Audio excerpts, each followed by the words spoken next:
The story began with the protagonist who had been betrayed by his friends. They sealed him away with countless monsters, intending for him to die. On the brink of death, the protagonist cast a reincarnation spell and awakened 20 years later in a high school. He found himself in the body of an academy boy who possessed the void attribute considered the strongest. Determined, he vowed to take revenge on his former friends. The story unfolded from that day. Suddenly, dungeon gates appeared and monsters started pouring out. Only those who had awakened magical abilities could stop them. Among them were two fighters battling the monsters, Claudia Burjo and Ingolf von Dietz. Others included Nathaniel Cavell and Iwako Heidke. A girl named Lei Ruoxi was also among the awakened, all fighting valiantly against the monsters. Amidst the chaos, a civilian screamed for help as a monster approached.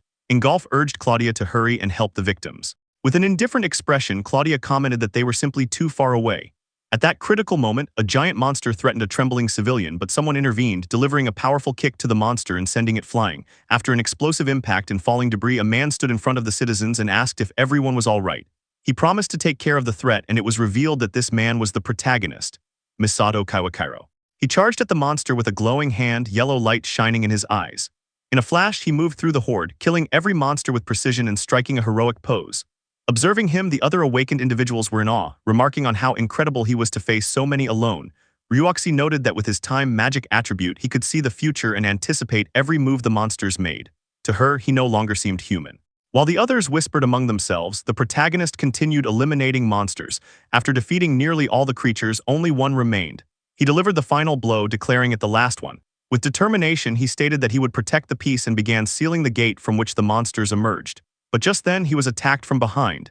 His expression turned to shock as he put distance between himself and the attacker. Suddenly, he was pulled into the portal due to the ambush. From the other side, he saw the party members watching him and noticed a seal forming on the portal. Confused, he questioned what was happening, admitting he had never foreseen such a future. He wondered if everyone was part of the betrayal. From within the portal, he asked them why they would do this. Nathaniel grinned and replied that the very reason he was unaware was why he had been betrayed. The rest of the party members smiled evilly. Ryuoxi told him that he was a level 100 monster who could use time attribute magic. Claudia added that they just wanted to earn money safely. Ingolf sneered, accusing the protagonist of putting them in danger simply because he wanted to help people. Iwako echoed this sentiment, blaming him for leading them into such peril. Nathaniel declared that it would be the last time they ever saw him. As they turned away, the protagonist banged on the portal, shouting in disbelief and demanding to be released. He reflected on their betrayal and recalled his memories as the leader of the Golden Seekers. He had tried to protect the world and everyone in it. Anger and disbelief overtook him as he shouted, wondering why they had betrayed him. At that moment, a swarm of monsters lunged at him. Though he swiftly dealt with one, he was horrified to see an entire army of monsters waiting to kill him. He activated his future vision and attempted to foresee a way out. He thought he could escape, but the only future he saw was his death at the hands of the monsters. Smiling grimly, he realized that the future he once had no longer existed. Surrounded, he charged with a glowing yellow fist, his body enveloped in a powerful aura. After a fierce battle, he knelt in a pool of his own blood. He admitted that he couldn't change the future. Looking up at the monsters, he accepted that he might have no choice but to face death. The monsters began to swarm him, but just then he was hurled into the air. Refusing to die like that, yellow energy swelled within him. He vowed to reincarnate, reach the peak of his strength, and take revenge on those who betrayed him. The same energy glowed in his eyes. Overwhelmed by rage and despair, he swore to avenge his regrets. Yellow energy swirled around him, and a beam of light shot from his hand as pain from the monsters' attacks consumed him. Suddenly, a glimmer of yellow light appeared, and the next moment someone woke up. The attire suggested the person was in a hospital. Dressed in hospital clothes, he walked toward a mirror and upon seeing his reflection confirmed that the reincarnation had worked. It was the protagonist. He looked around and realized he was in a hospital, unfamiliar machines surrounding him. He wondered how many years had passed. If 100 years had gone by, his chance for revenge might have vanished. He imagined the faces of those who betrayed him. At that moment, he noticed something on the table, a student ID. Upon inspecting it, he realized that 20 years had passed since his betrayal, but one detail on the ID shocked him. The body's attribute was void at level 1. Recognizing the attribute, he laughed maniacally. He remembered being feared for his time attribute in his previous life. But as he grew stronger, he realized he had reached a limit. Even his clairvoyance couldn't reveal the full extent of the void attribute's power. He pitied the original owner of the body. The void attribute was undoubtedly the strongest, yet it was so rare that no one in his previous life knew how to train it. That was why the body's original owner remained at level 1. He wondered if the boy had been mocked for having no attribute, perhaps many times. He assured the boy that he would make his name known throughout the world as one of the strongest adventurers. Thanks to his clairvoyance, the protagonist knew how to train the void attribute. With this power, he vowed to become the absolute strongest and make those traitors pay. The protagonist continued contemplating, expressing that in order to get revenge on the traitors, he needed to level up first. He then lay down on the hospital bed with his eyes closed. He thought about the void attribute, recognizing that, as the name suggested, it was related to magic. To control nihility, he imagined a void where shining blue square structures existed. He continued thinking that the essence of this attribute lay in the ability to freely project one's imagination into reality. He reflected that while everyone could imagine things, turning those thoughts into reality was the true challenge. He visualized someone thinking of a sculpture, yet finding it very difficult to draw. He considered that it was fortunate this body was badly injured, for if he could apply the image in his mind to the body, he might heal. He began visualizing every single cell being restored by magic. At that very moment, all the wounds on his body began to disappear and heal. Clenching his hand, he noted with satisfaction that it had worked. Rubbing the area where the wound had been, he thought that since it was only rudimentary casting, the recovery speed wasn't impressive. His insides weren't fully healed, but by using the magic multiple times, he could increase its level. He understood that the ability to convert imagination into reality would improve with practice, expanding the range of images he could bring to life. This progression, he thought, would allow the creation and usage of many different kinds of magic. Eventually, the image in his mind could be realized exactly as he envisioned it in reality. A glint of a smile appeared on his face. At that moment, a doctor entered his hospital room, saying he was finally awake. The doctor rushed toward him, advising him not to move just yet since he had sustained serious injuries from a monster attack. The protagonist reflected on what had happened and realized the original owner of this body had been attacked. The doctor, smiling, commented that despite such dire circumstances, the protagonist had woken up. He added that it was almost as if the saintess had bestowed a miracle upon him. The protagonist questioned what he meant by saintess. The doctor, surprised, asked if he didn't know. The protagonist shook his head and replied that he didn't. The doctor began explaining about the saintess of the pentagram saints. However, the protagonist remained clueless and admitted he didn't know who the pentagram saints were either. Thinking aloud, the doctor concluded that since the protagonist had only just regained consciousness, it was natural he was confused. He stated that a thorough examination was in order and left to prepare everything needed, telling the protagonist to wait there. Once the doctor had left, the protagonist thought about the saintess and the pentagram saints. He reflected that they must be one of the clans or adventurers who had emerged in the 20 years during his absence. He got out of bed and approached a TV remote, acknowledging that while leveling up was important, he also needed to understand the current state of the world. He turned on the TV, which began broadcasting a special segment about the SSS-class dungeon disaster from 20 years ago. Upon seeing this, he thought it was perfect, a special on the incident where he was betrayed. The news report continued, revealing that the SSS-class dungeon disaster had been caused by the culprit, whose name the protagonist waited to hear.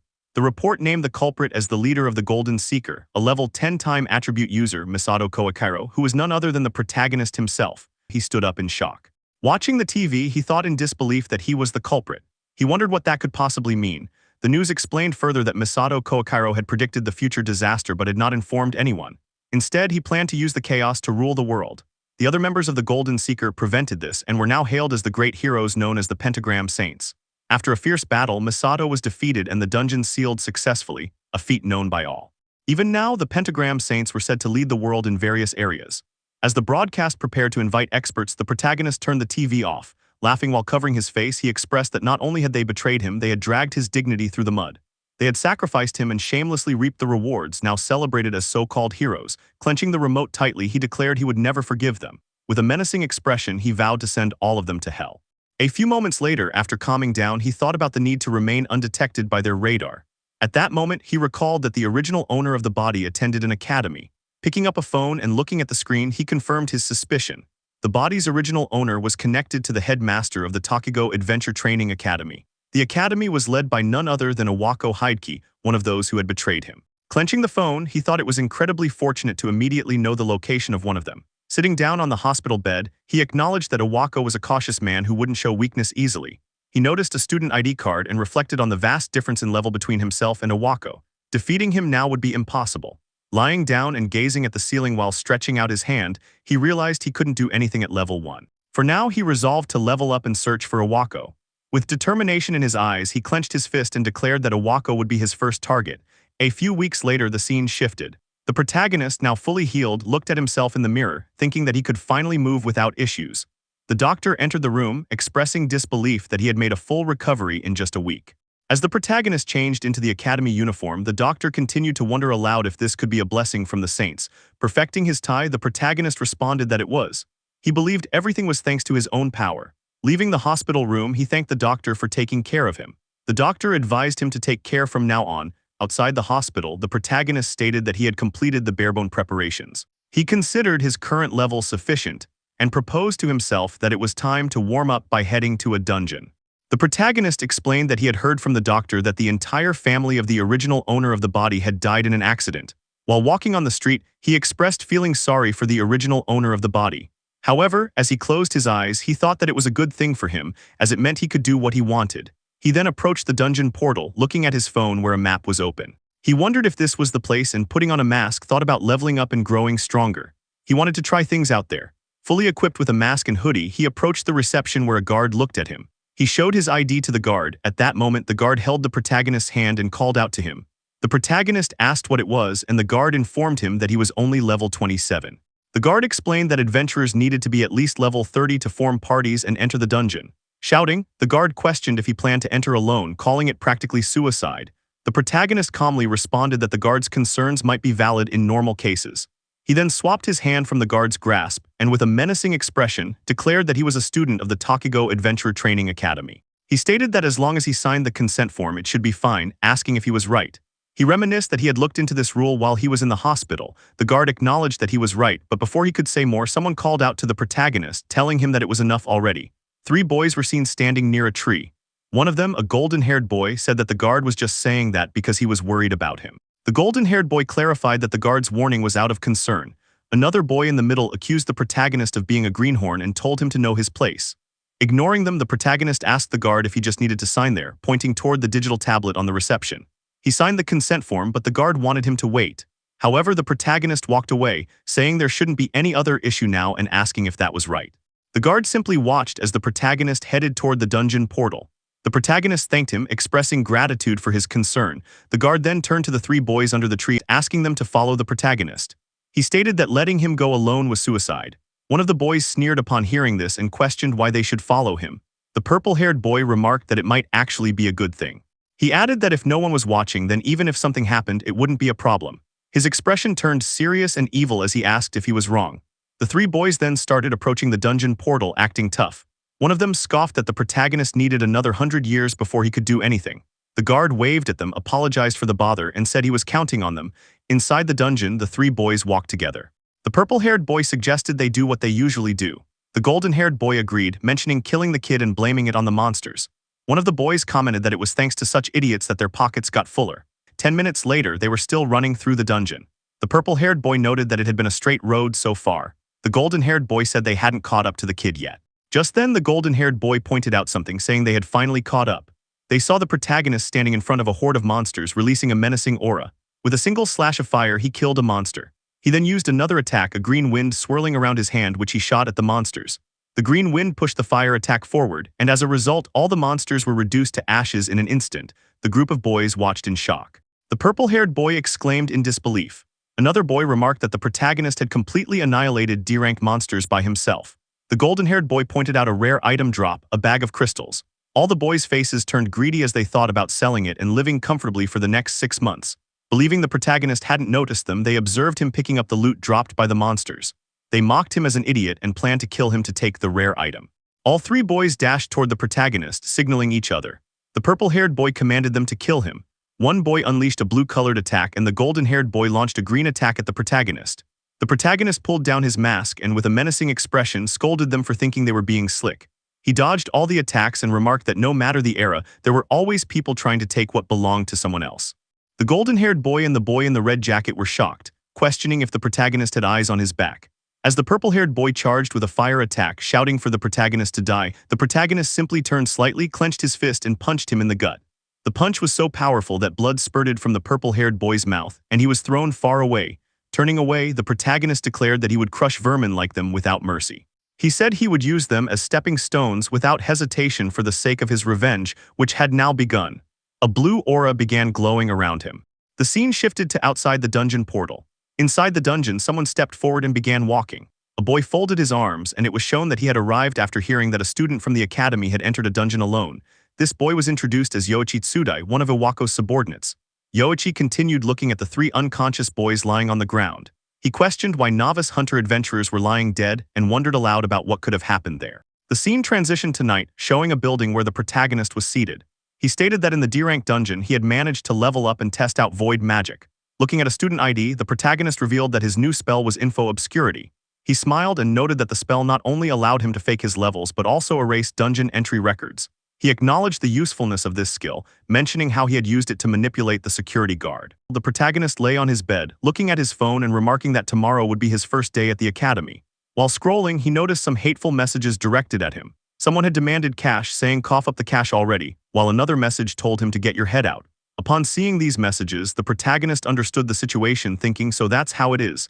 The next day, the scene shifted to the academy. The protagonist was walking when a cute girl greeted him with a cheerful good morning, asking if he was feeling better now. She was introduced as Asahi Karin. The protagonist thanked her and said he was fine now. Asahi responded that she was glad because she had been really worried.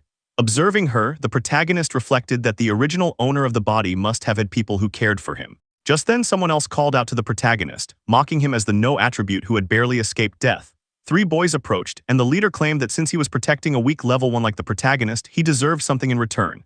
He grinned evilly and demanded money, saying he was short on cash and assumed the protagonist had brought it.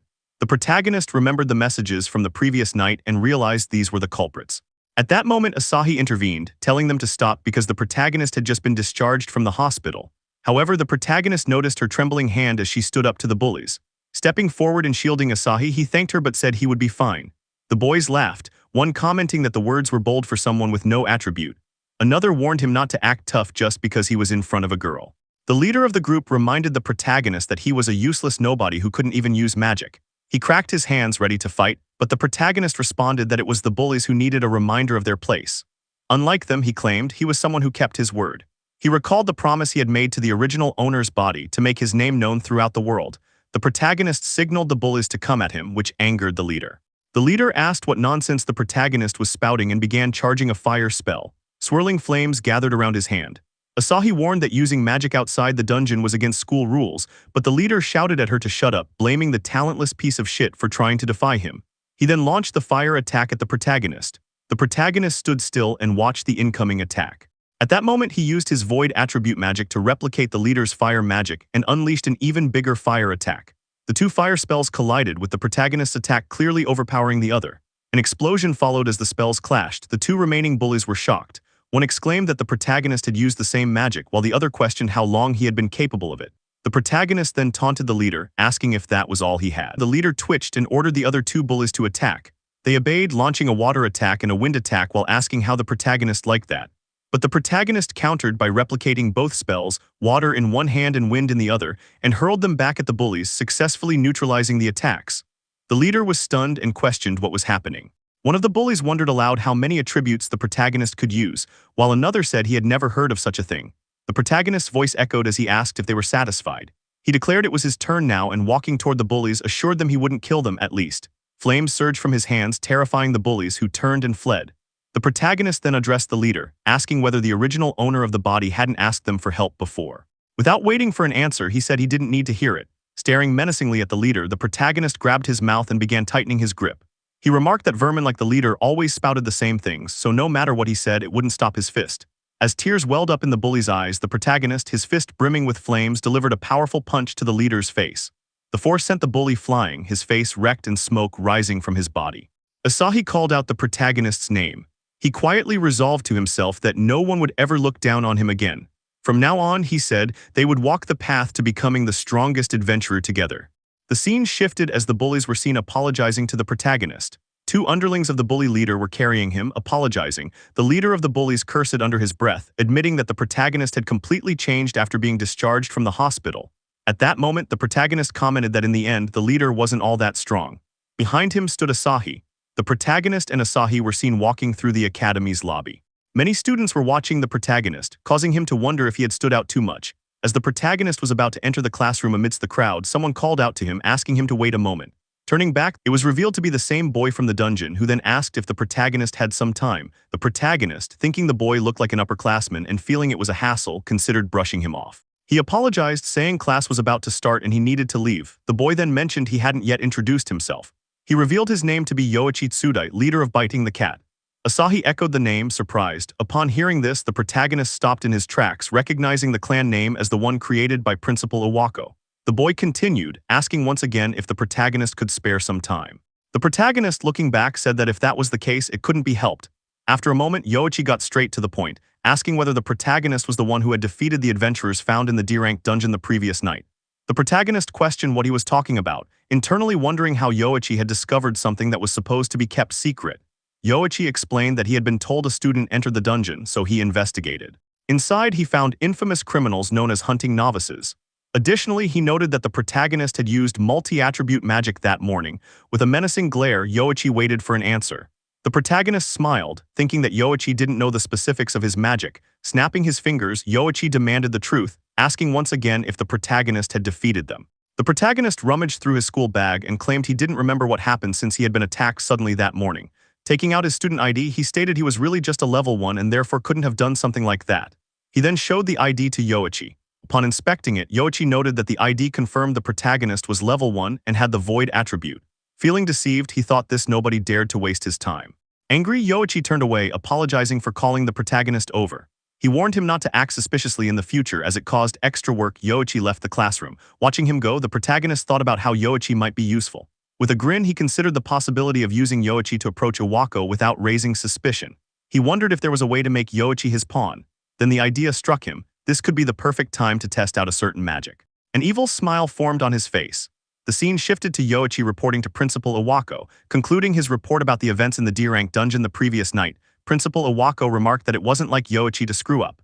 A glimpse of the principal revealed a slightly middle-aged man with many brightly shining rings on his hands. The principal reminded Yoichi to be careful when choosing who to use. Yoichi bowed and apologized sincerely, promising to calm the situation right away. Principal Iwako rose from his seat, asserting that it was only natural. Walking toward Yoichi, he warned that if it became known Yoichi was involved with hunting novices, he too would be criticized. Grabbing Yoichi's face and lifting it with a menacing glare, the principal warned him not to forget that even he could be discarded in a heartbeat if something went wrong. Terrified, Yoichi bowed deeply and expressed his understanding.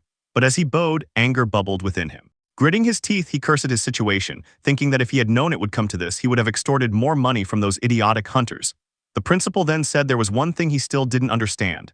Raising his head, Yoichi asked what it was. Holding a tablet, Principal Iwako explained that according to the report, the student in question was at least a third year. However, no third-year student had entered a dungeon the previous night. Placing the tablet back, he concluded that the adventurers must have been defeated by a monster while hunting novices, and that Yoichi was lying to cover it up. Looking out the window, Iwako said it was more realistic to think that way than to believe one of his own students had defeated novice hunters alone. Yoichi responded with a questioning tone, and Iwako affirmed it, stating that unless something extremely unusual had happened, that was the most plausible conclusion. Just then, Yoichi recalled the protagonist, noting to himself that he was a bit unusual. Addressing the principal, Yoichi suggested whether it was possible that a unique attribute had been involved. The principal, slightly turning his head toward Yoichi, acknowledged that it was certainly a possibility. At that moment, Yoichi grinned, placing a hand on his chest, and requested that Principal Iwako leave the matter to him. He vowed to resolve the issue swiftly, his face displaying a menacing expression. The scene transitioned to the dungeon where the flicker of a fire torch lit up the surroundings. Many students from Iwako Academy were seen using their magic to fire at something. Their target was a monster, and their spells were aimed to bring it down. A monkey-like monster clung to the wall. One of the students exclaimed that it had come this way, prompting many of them to flee in fear as the creature roared. Just then, someone began gathering magic power in his hand. A golden swirl of magical light was directed at the monkey-like monster, killing it instantly. The lifeless body of the monster hit the ground, and the other students stared in awe. The one responsible was none other than Yoichi. Yoichi instructed the students not to break formation. From within the crowd, a student remarked that Yoichi was amazing, noting that he had been chosen by Principal Iwako. Another green-haired student mused about possibly joining the Biting the Cat clan as well. Having defeated multiple monsters, Yoichi declared that he had cleared the area. Senior students saluted him, acknowledging his efforts. He then told them that he would leave the rest to them, to which they all responded in unison with an understood. Internally, Yoichi thought to himself that it was time to do what he came for. He reached beneath his school uniform and retrieved an artifact. He addressed the artifact, commanding it to reveal the protagonist's location. In response, the chains within the artifact came to life, swirling with a blue aura. They shot off rapidly, pulling Yoichi in the direction of the protagonist. Yoichi noted that, as he suspected, the protagonist was far from the other students. He reflected that whatever the protagonist was planning, it was better for him this way. With a menacing laugh, he concluded that it would appear the protagonist's death was just an unfortunate accident, as he would simply claim to have found Asaki dead along the way, something not uncommon in dungeons. He began plotting to kill the protagonist, his expression twisted with malice. He recalled the novice hunter incident and how trouble had seemed to follow ever since the protagonist was discharged from the hospital. Yoichi was also deeply curious about the conversation he had overheard earlier. The narrative shifted to moments earlier. Yoichi was seated at a table while the bullies knelt before him. He questioned them, asking if what they said was true. In a panic, the bullies insisted it was. They pleaded with him to believe them, saying that the no-attribute boy had attacked them using the exact same magic they had used. The golden-haired bully added that the boy had created an enormous flame unlike anything he had seen before. Yoichi expressed disbelief, stating he couldn't accept such claims. Having asked what he needed, he gave an order to his lackeys in a threatening tone, telling them to educate the bullies. He declared he had no use for weaklings who lost to incompetence. As his lackeys seized the bullies, the leader protested, saying that wasn't what Yoichi had promised. Ignoring the protests, Yoichi walked away. One of the bullies tried again, calling out that what was happening wasn't what had been promised. Suddenly, another bully pointed behind Yoichi, prompting the green-haired one to comment with a horrified expression that the protagonist had already ceased to be human. Back in the present, Yoichi continued following the chains, which were guiding him toward the protagonist's location. He thought about the green-haired bully's expression and concluded that the fear he had shown was unnatural. Just to be certain, Yoichi had sent the protagonist to a special class hosted by the Biting the Cat clan, but all he had shown there were powerful illusions. Yoichi suspected the protagonist must have used a magic item or some trick to defeat the novice hunters. He chuckled to himself. As he walked through the dungeon, he noticed the corpse of a monster and wondered if it had been the protagonist's doing. It seemed to have been killed with a single fire attack. He sneered, realizing that the rumors weren't entirely false but scoffing at the power, claiming even a Wako, the pentagram dropout, could do that. He acknowledged that for now he had no choice but to obey, but vowed to one day surpass Iwako and rule the world as a pentagram. He imagined himself as a king and laughed evilly. He knew, however, that to achieve that, no one could find out about his connection to the novice hunter killings and the looting of their corpses. As for the protagonist, who was bound to cause more trouble, Yoichi resolved to ensure that a little unfortunate accident would occur in the dungeon. He figured the protagonist had to be just around the corner. The chains continued to guide him, and eventually he reached a corner and peeked around it. What he saw made his eyes widen. The protagonist was sitting atop a pile of monster corpses, fashioned like a throne, exuding an ominous aura. The protagonist addressed him, saying he was awfully late and that he had grown tired of waiting. Yoichi panicked, thinking that his presence should have been completely concealed. He couldn't understand how the protagonist had sensed him. But the protagonist continued, noting aloud that Yoichi must be wondering how he could sense his presence. Yoichi was stunned, thinking that his thoughts had been read. Stepping out from the corner, Yoichi demanded to know what the protagonist was. The protagonist casually remarked that he had heard Iwako had chosen Yoichi, but found him to be far less impressive than expected. He added that Yoichi's actions, hunting down novices and extorting money, were cowardly just like Iwako. Irritated, Yoichi demanded to know how the protagonist knew that.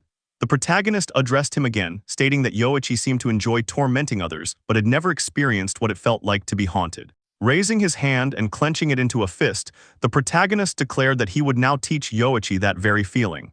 He concluded that with magic, he would make Yoichi dance his confidence unmistakable. Yoichi called the protagonist a dangerous bastard and claimed he was far too dangerous. His irritated expression lingered as he glared at the protagonist. At that moment, Yoichi drew his sword, which gleamed with a yellow aura. He declared that for the sake of his ambition, he would defeat the protagonist at all costs. He lunged forward, slashing toward him. The protagonist, however, simply leapt backward, dodging the attack while gathering fire magic in his hand. He questioned if that was Yoichi's true strength. Holding the fiery spell toward Yoichi, he prepared to strike. Yoichi effortlessly sliced through the fireball, dissipating it with one swing of his sword. He scoffed at the protagonist's skill level, mocking him for thinking such magic could defeat him. However, he failed to notice another magic attack approaching. At the last second, Yoichi saw the incoming spell and shielded himself with his sword. The magic collided with his blade, forcing him backward with sheer impact. Suddenly, the ground beneath him trembled as the surrounding stones transformed into spikes. Shocked, Yoichi watched as the spikes surged toward him. Yet with a flurry of sword slashes, he cut them down into bits. He cursed the protagonist's ability to use multi-attribute magic. Demanding answers, Yoichi asked about the protagonist's void. But before he could finish, the protagonist appeared behind him, sword drawn and eyes full of menace. Yoichi barely reacted in time to block the attack. Their blades collided and Yoichi cursed under his breath, accusing the protagonist of interfering with his plans. The clash of swords sent both of them retreating from the force. The protagonist questioned Yoichi's plans, prompting Yoichi to declare his intent to surpass Iwako and take his place as a pentagram saint. In response, the protagonist asked why he targeted Iwako specifically, noting there were other pentagram saints. With a twisted smirk, Yoichi explained that he chose Iwako because he was a dropout. Laughing maniacally, Yoichi said that by becoming a pentagram saint, he would gain the right to rule the book, and targeting the weakest made strategic sense. The protagonist, upon hearing such ambition, sighed in disappointment and called him despicable. Yoichi demanded clarification, and the protagonist revealed he had initially feared Yoichi might reach Iwako first. But now knowing his pathetic goals, the protagonist admitted there was no reason to worry. Infuriated, Yoichi snapped and charged at the protagonist, hurling insults and slashing wildly with his sword. He screamed about his desires for power, money, and women. The protagonist defended calmly, blocking each blow. Yoichi shouted that he craved power that allowed him to trample others without consequence. Their swords clashed again with intense force. Yoichi exclaimed that as a pentagram saint, he could do whatever he pleased. He declared he would uncover the saintess's weakness and make her his, imagining himself wrapped around her. The protagonist, disgusted, stated that Yoichi's words were no longer worth listening to and that it was time to end things. With a powerful slash, the protagonist sent Yoichi flying, shattering his sword in the process. Sword fragments scattered through the air. Yoichi screamed in disbelief over his broken weapon. Walking toward him, the protagonist remarked that Yoichi's endless rambling had bought him enough time to complete his preparations. As the sword in the protagonist's hand vanished, multicolored lights shimmered behind him. Yoichi, terrified, begged him not to come closer. The protagonist stared at him intently and told him to dance. His pupils glowed purple as he activated absolute hypnosis. The magic enthralled Yoichi, fully immersing him. As the spell completed, Yoichi collapsed. The protagonist observed Yoichi lying on the ground and thought that absolute hypnosis required breaking the target's spirit before activation. He commanded Yoichi to stand. Yoichi's hand twitched and he stood up in a lifeless state, replying, "Yes, sir, I have stood up." The protagonist noted to himself that the spell had worked. He instructed Yoichi to focus on completing the mission and promised further commands later. Yoichi nodded and responded with understanding. Noticing Yoichi's unnatural tone, the protagonist told him to return to his usual manner of speaking. Yoichi's tone normalized as he stated he would resume leading the group and then departed. Satisfied with the result, the protagonist smiled. As he walked through the dungeon, a shadow emerged. Karin appeared, calling out to him and expressing her worry. Smiling, the protagonist apologized, explaining he had been speaking with Yoichi.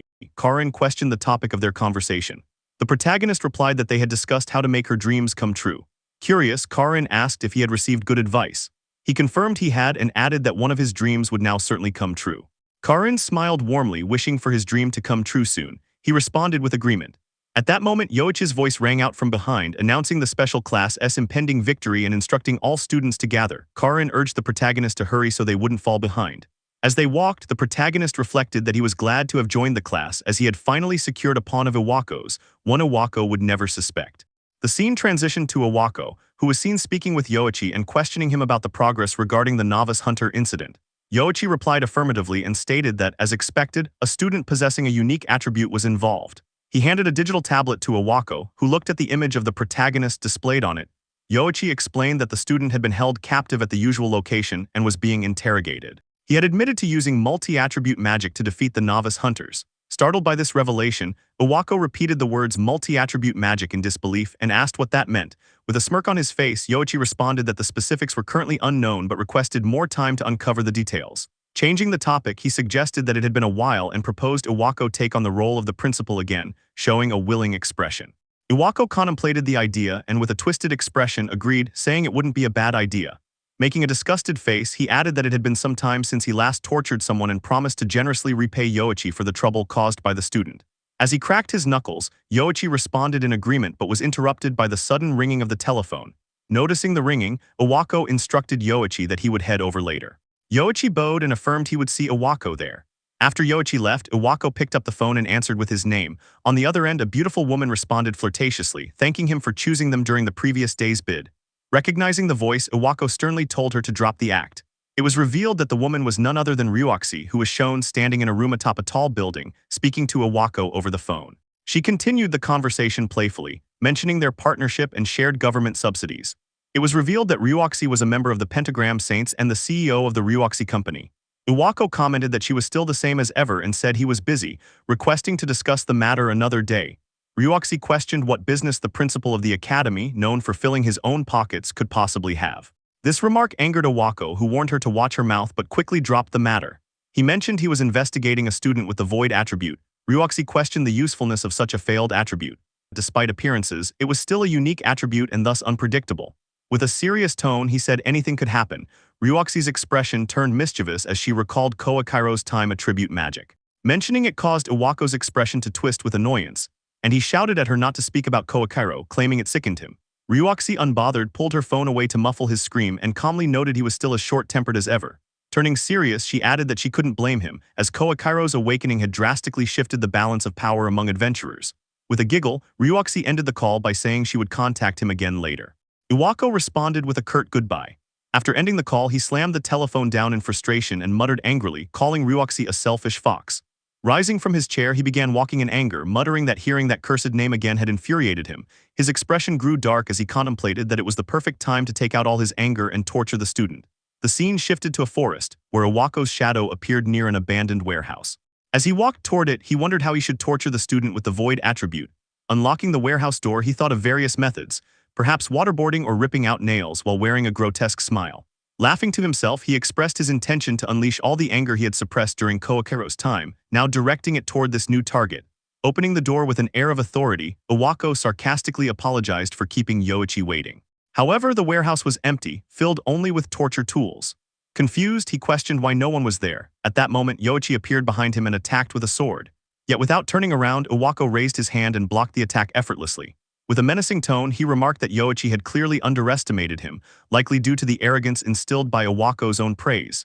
It was revealed that Yoichi was still under the effect of the protagonist's absolute hypnosis magic. Enraged, Iwako questioned whether Yoichi seriously believed he could win. Gathering magic in his hand, Iwako conjured golden chains and hurled them at Yoichi, binding him upside down. With Yoichi restrained, Iwako kicked him and declared that someone like him could never be his match. As Yoichi crashed to the ground, Iwako approached him, scolding him for making the wrong choice. Though Yoichi attempted to speak, the chains prevented him. With a menacing tone, Iwako accused Yoichi of ruining himself with foolish desires. At that moment, a voice echoed, mocking Iwako for still being an idiot. Shocked, Iwako turned around and demanded to know who was there. The protagonist revealed himself inside the warehouse, criticizing Iwako for his greed and foolishness. Enraged, Iwako shouted, asserting his authority as principal, but the protagonist calmly replied that the line about foolish desires sounded like a fitting self-introduction for Iwako. Iwako twitched with anger and yelled, demanding the protagonist's student number and vowing to expel him. However, the protagonist smiled, revealing his teeth, and advised Iwako to calm down. With a composed expression, he stated that he had finally arrived at this moment and suggested they take their time and have a private conversation. The protagonist mockingly addressed Iwako, asking if they could have a little chat. In response, Iwako grew furious, gathering magic power in his hand and angrily accusing the protagonist of making a fool of him. The magic power surrounding Iwako's hand began to affect the environment, causing the ground to tremble and erupt. As he clenched his glowing fist, he declared he would show the protagonist the immense gap in their strength. Behind him, a massive hand formed from soil emerged, and Iwako proclaimed it to be an advanced earth attribute magic attack. The giant earthen hand mimicked a fist, and with a scowl, Iwako asserted that there was no way a mere student could evade it. Signaling the attack with his hand, he commanded the spell to strike, shouting, "Die." As he directed his hand toward the protagonist, the massive soul-formed hand surged forward, quickly closing the distance between them. A tremendous impact followed as the giant hand struck the ground where the protagonist had stood, causing an explosion. Iwako began to laugh maniacally, triumphantly declaring that this was the consequence for a mere student who dared to defy him. In the aftermath, smoke filled the air and the ground was devastated along with the abandoned warehouse. Iwako, grinning, asked himself if perhaps he had gone a bit too far. He mused about needing a new place to torture people as he had destroyed the warehouse. Though still unaware of the protagonist's identity, he decided to stick around to witness his death. Iwako pulled out a cloth from his jacket, turned away, and lamented how much of a nuisance the protagonist had been. He wiped the sweat off his face. At that moment, a looming shadow emerged from the ruins of the warehouse. Startled, Iwako looked on as the shadow walked toward him. It was the protagonist, completely unscathed, calmly repeating his earlier invitation for a chat. Seeing that the protagonist was unharmed, Iwako was shocked. He questioned how the protagonist could remain unscathed after being struck by his advanced magic, claiming no student had ever survived such a thing. Demanding answers, he furiously asked the protagonist to reveal his name. The protagonist chuckled and asked if that was truly Iwako's question. Then, with a menacing expression, he asked whether Iwako already knew him. Confused, Iwako exclaimed that he didn't recognize him and ordered him to stop playing games and state his name. In response, the protagonist feigned hurt, asking if Iwako had truly forgotten him. He gave Iwako the same expression he once did in a past life. This triggered a reaction in Iwako, who began backing away in horror. Grabbing his head, he denied the possibility, insisting that the person he feared was definitely dead. Fear overtook Iwako's expression. Addressing the protagonist with a curse, he continued bitterly. He claimed the protagonist must have seen the news report on TV that stated Misato Kawakiro was dead. While saying this, Iwako raised his hand and began channeling green wind magic. Stones swirled around within the vortex of wind, and Iwako shouted that Misato Kawakiro was already dead. Unmoved, the protagonist closed his eyes, sighed, and began walking toward Iwako. He calmly accused Iwako of always believing only what was convenient while ignoring the rest. Still unaffected, Iwako warned the protagonist to stop talking and threatened to strike if he came any closer. The protagonist smirked and acknowledged the situation. He then began to gather magic power in his own hand and accused Iwako of being swayed by sweet lies. With a deadly and intense expression, he added that this was why Iwako had betrayed him, Misato Kawakairo. At the mention of the name, Iwako lost control and hurled the green wind magic at the protagonist, screaming for him to shut up. The protagonist remained unshaken and channeled his own magic to counter the attack. In one powerful motion, he sliced Iwako's magical assault in half with his bare hand, causing the energy to vanish. Iwako, in disbelief and despair, recognized the magic. It was the same as the one Kawakairo had used in the past. Images of Kawakairo flooded Iwako's mind. A powerful blast erupted to the side as the protagonist slashed through the magic. Iwako collapsed to his knees, muttering in denial. With a face full of despair, he insisted that Kawakairo had been sealed away. Meanwhile, the protagonist approached him, looming above the kneeling Iwako, and coldly stated that he had been trapped and thrown into the depths of despair. Iwako, still rambling, asked in disbelief if the protagonist was really Misato Kawakairo. The protagonist knelt to Iwako's level and, with a smile, said it had taken him long enough to realize. He then greeted Iwako, saying it had been a while and that he was glad Iwako remembered him. With despair evident on his face, Iwako questioned the protagonist, asking if he was Misato Kawakairo. In the very next moment, Iwako stood up and, shouting at the protagonist, warned him not to take him for a fool. That would imply that Misato Kawakairo had died and returned to the world, his hand now swirling with green magic power. Iwako looked directly at the protagonist and remarked that ghosts should stay quiet. He then hurled a magic attack intended to kill, but the protagonist simply stepped back, effortlessly dodging all the incoming magic. Just then, the protagonist noticed something above him, a massive magic hand composed of soil descending with force to crush him, and it smashed down toward the ground. Yet again, the protagonist evaded the attack. Irritated, Iwako called the protagonist an insolent brat, though inwardly he acknowledged the need to gain the upper hand. He continued to reflect, admitting he might have been a non-combatant during his time as a golden seeker. Even now, the other pentagram saints mocked him for that, but clenching his fist, he reminded himself that it didn't mean he was weak. Green magic began swirling around him, the ground cracked beneath his feet, and stones began to levitate. He announced that this was the secret technique he had spent 20 years creating. As the levitating stones shone with a yellowish light, a green wind magic, a wind attribute attack, helped suspend them in midair. Iwako declared his attack as a dual magic combining wind and earth attributes. He yelled at the protagonist to take the full force of his technique and launched the combined magic with great power. The stones, powered by wind magic, acted like missiles, striking the ground with explosive impacts one after another. The force of the explosions was massive, and after the final blast, Iwako stood exhausted.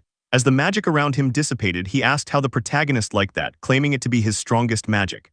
Iwako looked at the area of his attack where smoke lingered and assumed the protagonist wasn't retaliating. He chuckled, then spread his arms and started laughing triumphantly, proclaiming that he had finally defeated Misato Kawakairo. Clenching his fist, he praised himself and scoffed at the idea that Kawakairo thought he remained the same even after all those years. He dismissed Kawakairo's time attribute as a relic of the past, questioning how many years had passed. 20, he recalled. Iwako reaffirmed that he had changed, no longer the man Kawakairo once knew. He stated Kawakairo should never have underestimated him. Laughing proudly, he continued to boast that 20 years had made him stronger, his level had risen, and it was only natural. He declared that he had finally taken Kawakairo down and that he would no longer let the others act high and mighty. Referring to the pentagram saints, Iwako, with a devilish expression, proclaimed himself the true strongest among them. Just then, a voice echoed, asking if he was done. The sound of that voice left Iwako utterly terrified. The protagonist stood there, completely unharmed, calmly dusting off his academy uniform. Iwako questioned in disbelief how the protagonist remained unscathed after all those attacks. The protagonist responded, acknowledging Iwako's ability to use powerful magic and even complimenting him as a hero of this era. Yet, with a fake smile and aura surrounding him, he announced that now he could release his anger without holding back. Magic began gathering in the protagonist's hand as he formed a fist.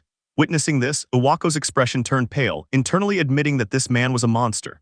But he also told himself that retreat wasn't an option, not after everything he had endured to reach this point. He declared that he wouldn't allow the protagonist to mess with him again. Iwako raised his hand and conjured another giant hand of soil using his earth attribute magic, trying to grab the protagonist. The hand successfully enveloped him, and Iwako smiled, thinking he had caught him. However, the protagonist calmly coughed and sarcastically commented, my. It became clear that the protagonist had surrounded himself with water magic, preventing the soil hand from restraining him. He mocked Iwako for barking so loudly. Due to the water magic, the soil began to dissolve, and soon the mighty hand disintegrated completely. The protagonist asked if Iwako truly believed that was enough to defeat him. Sweat appeared on Iwako's face as he frantically slashed his wind attribute magic toward the protagonist, shouting at him to stay away. But with a single sweep of his hand, the protagonist created a full-fledged wind hurricane that countered Iwako's attack. The storm was so intense that Iwako shielded himself, but he still ended up being hurled into a tree by the force of the wind. The protagonist, now charging fire magic, looked down on Iwako. Humbled, Iwako knelt before him, begging for forgiveness. He pleaded, apologizing for what had happened 20 years ago. He bowed deeply, hoping for mercy. The protagonist, however, simply stared with a blank expression. Iwako thought to himself that Koichiro had always been a foolishly kind man, and if he begged like this, surely he'd be forgiven. Yet the protagonist's voice echoed coldly, commanding him to shut up. Confusion spread across Iwako's face. The protagonist continued, recalling how Iwako had trapped him back then by exploiting his kindness. With a menacing expression, he asked if Iwako really believed he'd let that happen again. On his knees, Iwako pleaded, reminding the protagonist that they used to be friends. The protagonist, unblinking and radiating menace, replied that Iwako had no right to speak those words, not after turning him into a demon of revenge. With his fist fully charged with fire magic, the protagonist slammed it into Iwako's face and continued to unleash a barrage of punches imbued with various magical attributes. Blood spilled from Iwako's mouth as he looked up and realized too late that he never should have messed with him. One particularly powerful punch caused a massive explosion, launching Iwako into a tree where he slammed his head. The protagonist calmly approached the now unconscious Iwako and remarked that he should be thankful for being spared. He stated he still had questions to ask, but observed that Iwako, now covered in ice crystals, couldn't hear him anymore, knocked out cold. After a few moments, Iwako regained consciousness, appearing dizzy. The protagonist questioned him, standing tall in front of him and saying that he was finally awake. Iwako looked at him in terror, scrambling backward in fear. He began pleading not to be killed, his expression frozen in terror. The protagonist sighed and responded that he wouldn't kill him. However, looming over Iwako with a menacing expression and threatening voice, the protagonist asserted that Iwako would answer his questions. Iwako looked up at the protagonist, utterly terrified. The protagonist rummaged through his uniform and pulled out a phone, stating that the first thing he wanted to know was about a woman. He showed Iwako a contact list on the phone where the woman referred to was named Ryuoxi. Iwako twitched and exclaimed that it was his phone, reaching out to take it back. The protagonist easily pulled the phone away from his grasp and remarked that, according to the call history, Ryuoxi had contacted Iwako that day. He asked menacingly what they had discussed. Iwako, hesitant and nervous, looked down before finally answering that Ryuoxi was coming to Japan in 3 days and he thought she might want to talk about that. Before he could finish, the protagonist smirked and remarked that in 3 days Ryuoxi would. But then he stopped, understanding the purpose behind her visit without revealing it. He then informed Iwako that he had decided what to do next. The protagonist threw the phone back at Iwako, telling him to treat Ryuoxi normally for the time being. Then, placing a finger to his lips in a silencing gesture, he warned Iwako not to reveal anything about his identity. Pointing at Iwako, the protagonist added that while he was unconscious, a spell had been placed on his heart. Hearing that, Iwako was petrified. The protagonist continued, stating that if Iwako revealed his identity to Ryuoxi, his heart would explode. As he demonstrated the gathering of magical fire in his hand and then clenched it into a burst with a loud sound, the threat became very real to Iwako. Realizing the deadly implication, Iwako looked horrified. Walking away, the protagonist reminded him to keep his promise. He then smirked in the shadows, thinking to himself that he hadn't actually used such a spell, but knowing Iwako's personality, the bluff would suffice. Iwako was now clenching his head with his hands, terrified of the protagonist. The protagonist continued thinking while Iwako was on his knees, bowing his head to the ground. He thought that he wouldn't use absolute hypnosis on Iwako, as he wanted Iwako to experience despair while retaining full consciousness of his actions. With an ominous air, the protagonist turned away. 3 days later, on an airplane, an air hostess was serving drinks and snacks to the passengers. Ryuoxi was seated by the window, gazing outside. A man with a slick jacket and long hair called out to her, informing her they were almost there. Just then, the air hostess announced that the plane would soon arrive, but she was interrupted by a loud scream that echoed through the airplane, startling Ryuoxi and the man beside her. The air hostess had been taken hostage by a man pointing a gun at her, while another man threatened the passengers with a gun, announcing a hijacking. The terrorists ordered everyone to the floor and the passengers complied. In that moment, Ryuoxi rose from her seat. The man with the slick jacket looked at her as she started approaching the terrorist with guns in both hands. One of the terrorists warned that non-compliance would be punished, but before he could finish, Ryuoxi appeared in front of him in an instant. With incredible speed, she disarmed him before he could react. The terrorist was too stunned to understand what was happening before she punched him in the stomach. Moving swiftly to the second terrorist, she delivered a palm strike to his face. The passengers were left in awe as both terrorists were swiftly defeated and left unconscious on the ground. The crowd exclaimed that she was Ryuoxi of the Pentagram Saints and celebrated being saved. Ryuoxi tossed the terrorist's gun to the ground. The airplane landed safely and the terrorists were arrested. Observing the aftermath were Ryuoxi, the man with the slick jacket, and another middle-aged man wearing glasses. The man with glasses bowed to Ryuoxi, expressing his gratitude. Smiling, Ryuoxi responded that she was glad she boarded the same plane, noting that the airline's reputation was saved as well. Shifting the conversation, Ryuoxi pointed out that the gun used was a special kind that wasn't detected by security. The man with the slick jacket held the weapon as Ryuoxi stated that many groups had recently acquired gear from dungeons, making it necessary to equip staff with defensive tools. The man with glasses nodded in agreement and promised to make the arrangements. Looming over him, Ryuoxi commented that the gear should be like the one he carried. The man bowed again, assuring her that he would take care of it. Ryuoxi and the man with the slick jacket then walked away. At the airport terminal, Ryuoxi made a phone call, stating that it was her and instructing that the hijackers be released. When questioned by the man beside her whether everything went well, Ryuoxi replied with a calm smile that it was quite entertaining. She added that planting those hijackers had helped seal the deal. Looking mockingly at the cheering crowd, Ryuoxi remarked that it had also served as great publicity. The people gathered at the airport cheered for her, calling her a hero. Ryuoxi waved at them with a fake smile. The scene shifted to Iwako Academy, where several cars were seen parked. From one of the vehicles, a man wearing a slick jacket opened the door and Ryuoxi emerged. As she stepped out, she stated that it was time to take care of the business she had come to Japan for. The scene then transitioned to the principal's office, where Iwako stood looking out the window. His face bore several bandages, a result of having been beaten up by the protagonist. As he noticed an intrusion in his office, he turned around and saw the man with the slick jacket and Ryuoxi entering. Entering the office with a fake smile, Ryuoxi apologized for the intrusion. After a few moments, they were seated on the sofas and Ryuoxi addressed Iwako. She reminded him that he had mentioned looking into a student with the void attribute and asked whether there had been any progress on that matter. Smiling, Iwako responded that it had turned out to be a false alarm. He added that just as Ryuoxi had said, the student was nothing but a worthless failure. Despite his composed words, he was seen sweating slightly. While sipping tea from a cup, Ryuoxi commented that even if it was a unique attribute, it was still nothing special.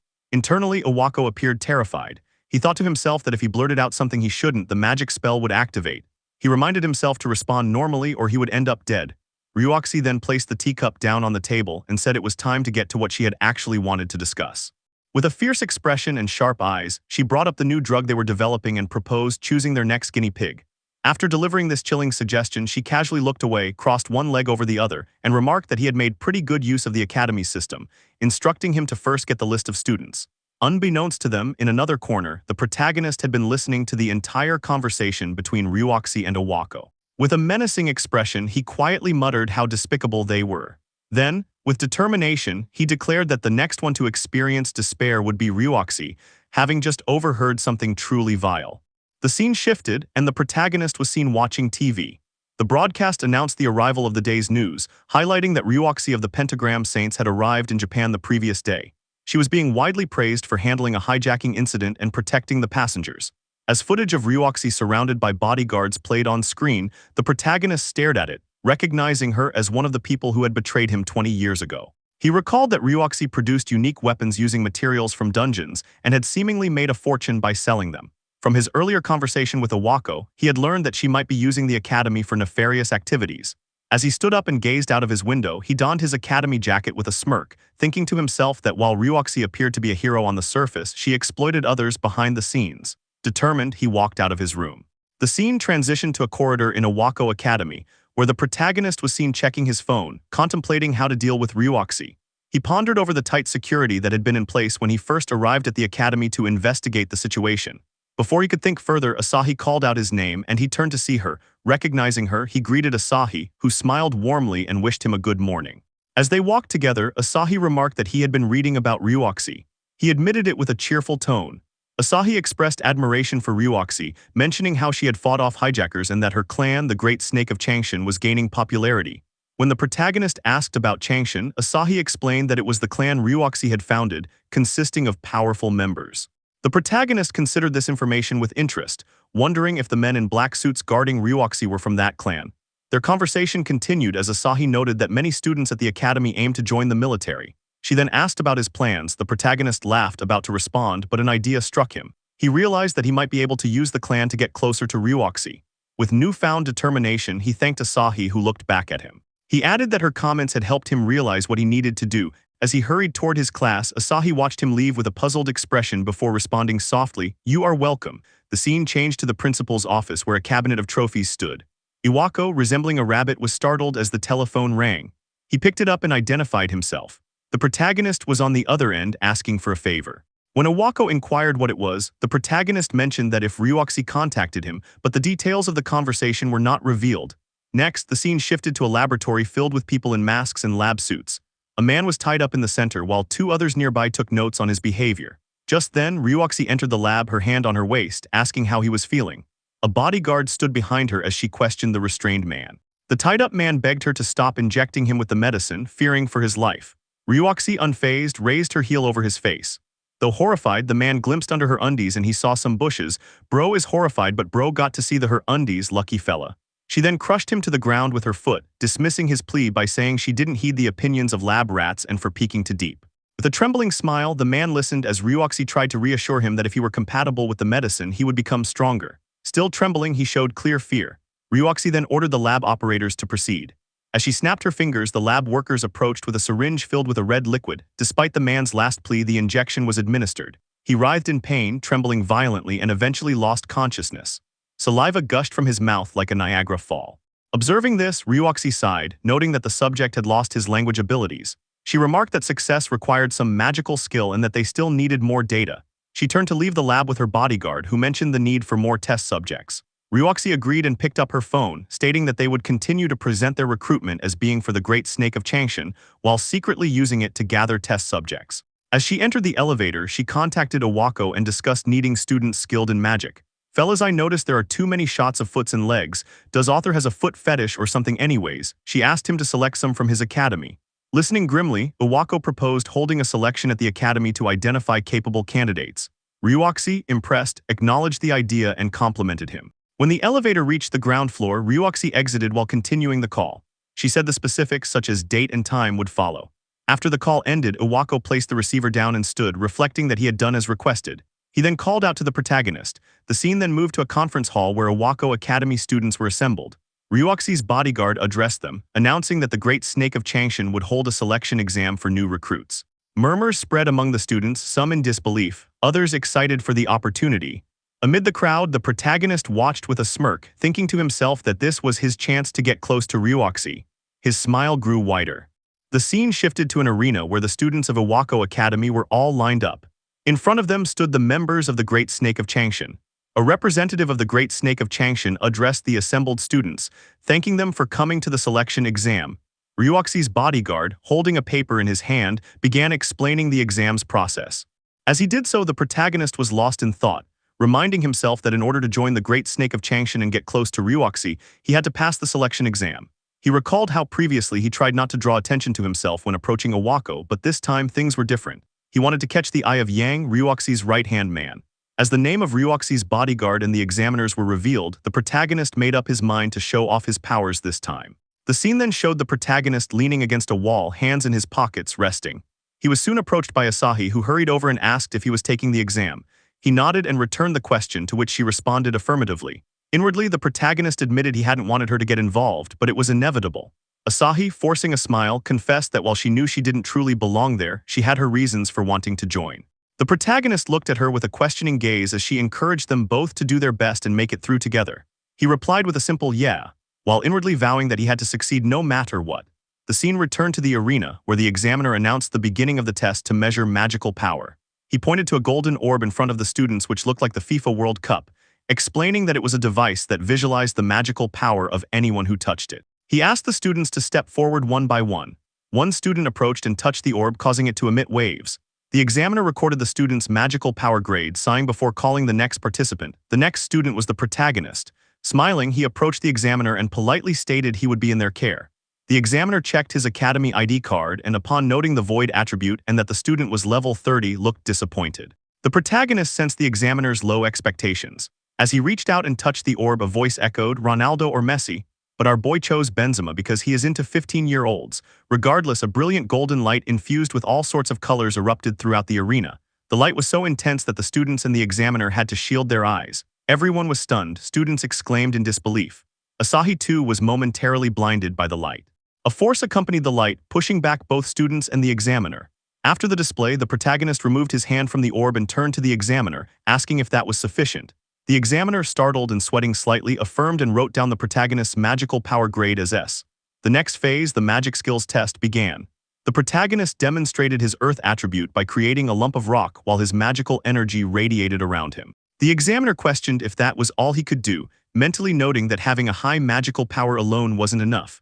Smiling knowingly, the protagonist, aware of the examiner's thoughts, conjured a water ball in his other hand, followed by a fireball, a wind ball, and a thunder lightning attribute ball. He displayed all the basic elemental attributes. Bro started farming aura here. The members of the Great Snake of Changshan were shocked by the aura farming. One of them remarked on his ability to use all the basic attributes. The protagonist thought to himself, asking how people felt seeing a void attribute user, often mocked as powerless, perform such feats. After the awe-inspiring display, Asahi approached and praised the protagonist, saying it was amazing. He thanked her and encouraged her to do her best too. Asahi pouted and nodded in agreement. Soon after, she stood before a set of dead-looking plants while another female examiner observed her. Asahi summoned her magic in both hands, golden light radiating as the plants in front of her began to grow, glowing with the same golden hue. Within moments, the plants had bloomed into fully grown flowers. Despite this, the surrounding students mocked her power, questioning its usefulness. The protagonist, however, watched in awe, recognizing her magic as light attribute, something very rare. He acknowledged that it must be difficult for examiners to properly evaluate her abilities and felt a pang of sympathy, thinking it would be better if she didn't get dragged into his own complex situation.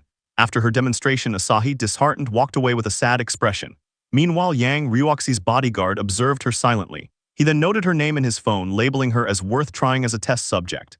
The scene shifted, revealing the next round of the examination. All the academy students were lined up, while the members of the Great Snake of Changshan stood in front of them. Yang then announced that they would now conduct one-on-one duels.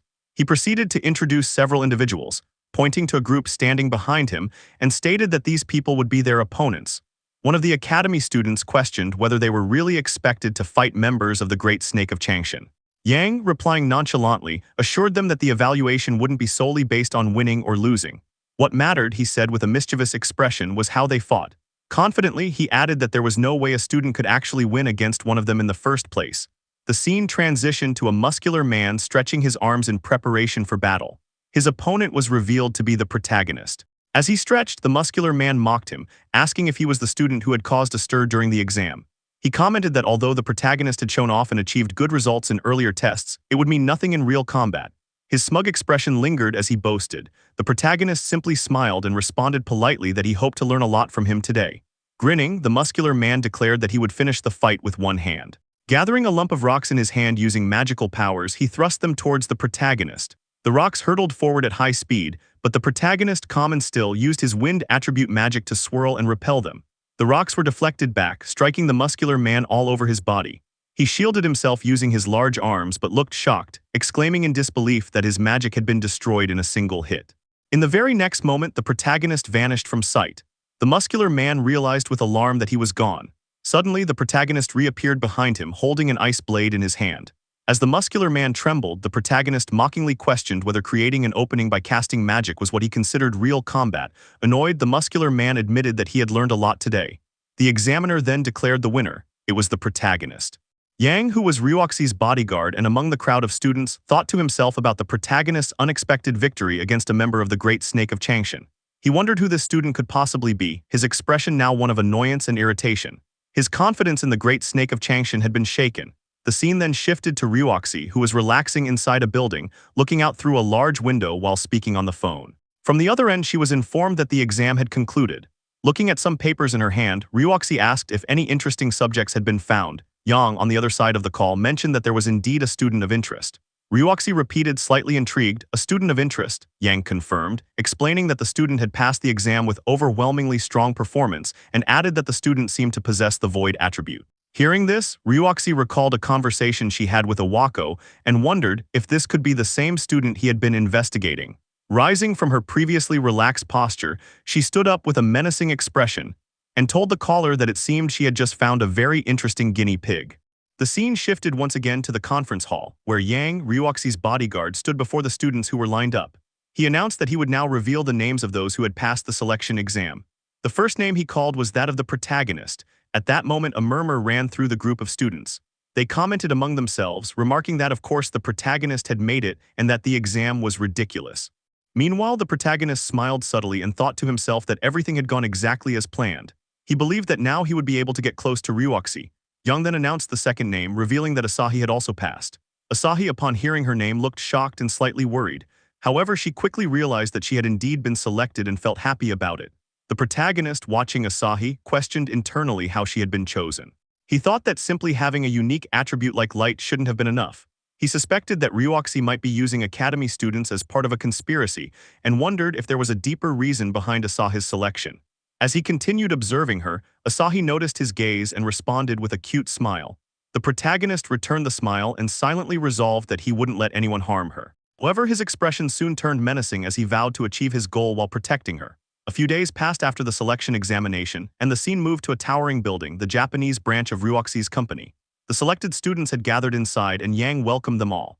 He informed them that a suitability check would be conducted before onboarding them to the Great Snake of Changshan, and that Ryuoxi would also be coming. Hearing this, the protagonist's expression grew serious.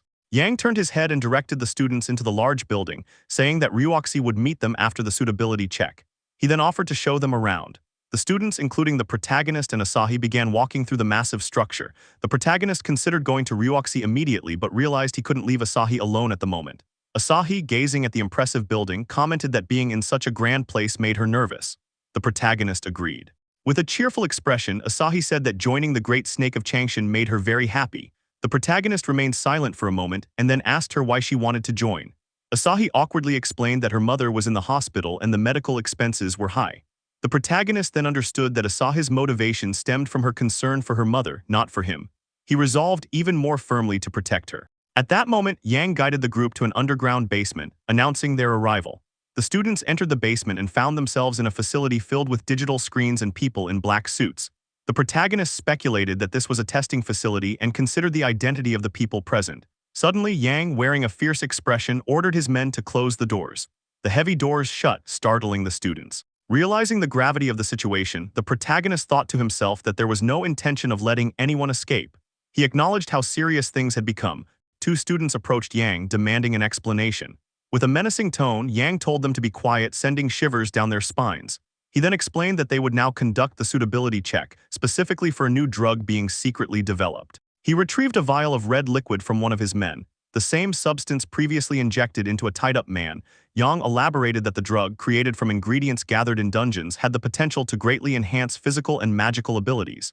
Hearing this, the two students seemed briefly encouraged. However, the protagonist asked whether the drug had any side effects.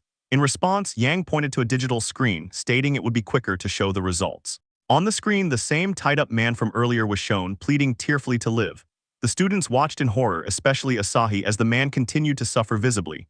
The two students exclaimed in shock, asking what they had just witnessed.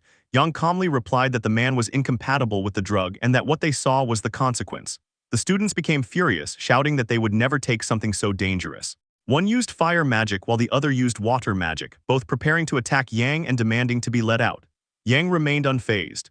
The protagonist warned Asahi to stay by his side, prompting her to look at him questioningly. Meanwhile, Yang clenched his glowing fist and swiftly struck both attacking students in the stomach, causing them to collapse in pain.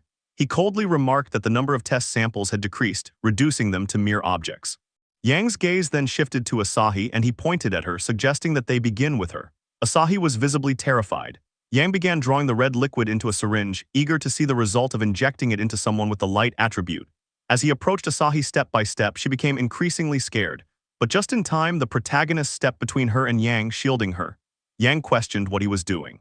The protagonist, with defiance, told him to stay away from her, calling him a sucker. Yang twitched in anger and ordered his men to restrain the protagonist.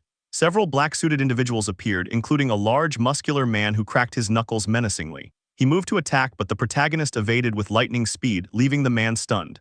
As the man turned to locate him, the protagonist delivered a swift chop to his neck, taking him down instantly. The remaining goons, terrified, watched as the protagonist eliminated them one by one with incredible speed and a fierce expression. Soon all of Yang's men were defeated. Yang stood in disbelief, muttering that it was impossible for all his men to be taken down with just one hit each.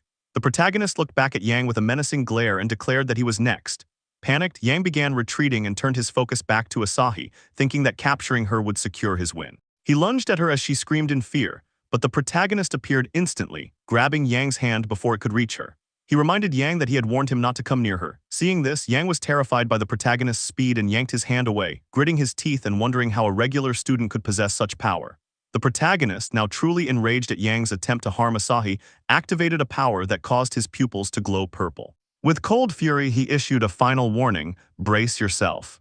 Yang backed away after receiving a fierce glare from the protagonist. Yang cursed under his breath and the protagonist instructed Asahi to stay behind him. He shielded Asahi from Yang, prompting her to thank him. Inwardly, Asahi admired the protagonist, thinking he was amazing. She couldn't even comprehend the moves he had used earlier and acknowledged his growth in strength, though she hadn't expected it to be this extensive. At that moment, Yang yelled at the protagonist not to get too cocky. The protagonist responded by loudly asking one question first. The students of the academy were being used as guinea pigs in their experiments, weren't they? He demanded to know why. Yang laughed and scoffed, waving his hand dismissively. He claimed the reason was simple. Those who followed Miss Ryuoxi could receive her blessings. Once their drug was completed, she would gain even greater strength. The protagonist asked if Yang truly believed such inhuman experiments were acceptable just for that purpose. Yang replied that they were simply using what was available and added with a smirk that it was an honor for the students to serve as their guinea pigs. Hearing those words, both the protagonist and Asahi were visibly shocked. The protagonist recalled Asahi's earlier words about her mother being in the hospital and how joining the great snake of Changshan made her happy. The protagonist clenched his fist and his face darkened. Yang then pointed at Asahi, saying she should be thrilled to be a guinea pig. In response, the protagonist shouted at Yang to shut up, and a blue aura formed around him. The power emanating from the protagonist repelled Yang, who shielded himself in surprise. The protagonist, furious, questioned who Yang thought he was and called him trash who trampled on others without understanding how Asahi felt. Asahi called out to the protagonist, realizing he was standing up for her. She had wanted to join the organization, but now understood they were just using the students as test subjects. Yang, feeling the incredible pressure, wondered to himself if the protagonist was truly just a student. He began to sweat and then offered the protagonist a deal. He said he normally would tell him to know his place but admired his courage. Yang suggested that if the protagonist handed over Asahi, Miss Ryuoxi might even make him an executive. The protagonist, already furious, grew even angrier. He warned Yang again to shut up, declaring he couldn't forgive people like him. Yang loosened his tie and threatened that the protagonist would regret this. Suddenly, a yellow energy engulfed Yang as his eyes glowed yellow and his body grew heavy, stomping the ground beneath him. The protagonist recognized the magic and questioned whether it was body-strengthening magic. Yang confirmed it was, saying it was his unbeaten skill, a combination of martial arts and magic. With fury in his eyes, he invited the protagonist to come at him. Without waiting, Yang lunged forward, shattering the ground, and attempted to punch the protagonist midair, yelling at him to take the hit. The protagonist dodged the attack just as it shattered the ground, leaving Asahi shocked by Yang's power. Yang, full of arrogance, commented that the protagonist managed to dodge it. The protagonist confirmed it was body-strengthening magic and acknowledged its power. Yang dashed toward him again, telling him not to run. The protagonist tapped into his consciousness, concentrating and visualizing the magic he had seen. While the protagonist was deep in concentration, Yang closed the distance and taunted him, asking if he had given up. As Yang's punch neared, he shouted for the protagonist to die. But just then, the protagonist activated his void magic and blocked the punch before it could land. Yang was shocked, exclaiming it was impossible. The protagonist possessed the same power, only stronger. Body-strengthening magic now surrounded the protagonist. Smirking, he thanked Yang for helping him learn to imagine the spell. Going full Super Saiyan, the protagonist stomped the ground, twisted his body, and delivered a powerful punch, sending Yang flying. Yang spat saliva and crashed into the laboratory wall. As he slipped into unconsciousness, his face was just like when I hold my piss for a long time. Anyways, he questioned who the protagonist really was. The protagonist stood tall before Yang, now collapsed on the ground, looking down at his pathetic state. Moments later, Asahi thanked the protagonist. He asked if she was all right and checked her condition.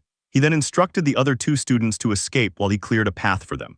When the students asked where he would go, the protagonist didn't respond. Instead, he shattered the wall, creating a large hole and walked through it. He finally told the students he had something he needed to do. The scene shifted to Ryuoxi, who received a phone call. On the other end, the caller urgently informed her that Mr. Yang had been defeated and the students had escaped. Confused, Ryuoxi asked for clarification. The caller said an incredibly strong person was approaching, but his voice cracked, implying he had also been defeated. Ryuoxi, shocked, wondered what had just happened. At that moment, someone entered Ryuoxi's office with a casual greeting. Ryuoxi, cautious, asked who he was and why he had come. The protagonist answered calmly. He had come back to settle the score for what had happened 20 years ago. Ryuoxi questioned the protagonist, demanding to know what he meant by a debt from 20 years ago and asking for clarification. As he approached her, he remarked that she seemed confused and asked if he should spell it out. Her confusion was evident, and the protagonist continued, referencing the SSS rank dungeon incident from 2 decades ago. He reminded her how the Pentagram Saints were hailed as heroes. Despite her annoyed reaction, he pressed on, stating that a certain man's conspiracy had been thwarted that day. Ryuoxi dismissed him, mocking the idea that a student like him was trying to give her a history lecture. She too moved closer to him. The protagonist pointed out that the Pentagram Saints were now influential leaders across the world. Ryuoxi picked up where he left off, acknowledging that they were celebrated as heroes who defeated evil, and asked what exactly he was implying. At that moment, the protagonist's expression darkened. He declared that the truth was far from what people believed. Slightly worried, Ryuoxi asked him to repeat himself, all while internally noting that his aura had suddenly shifted. He accused her of sacrificing her comrades to build her legacy and trampling on their will. Even now, was he wrong? Ryuoxi responded with a nonchalant smile, claiming she was wondering what he was talking about and scoffing at the idea that he believed in conspiracy theories. He insisted it wasn't a mere conspiracy, he knew what she did. He looked at her intently and accused her of pushing her comrades into the gate.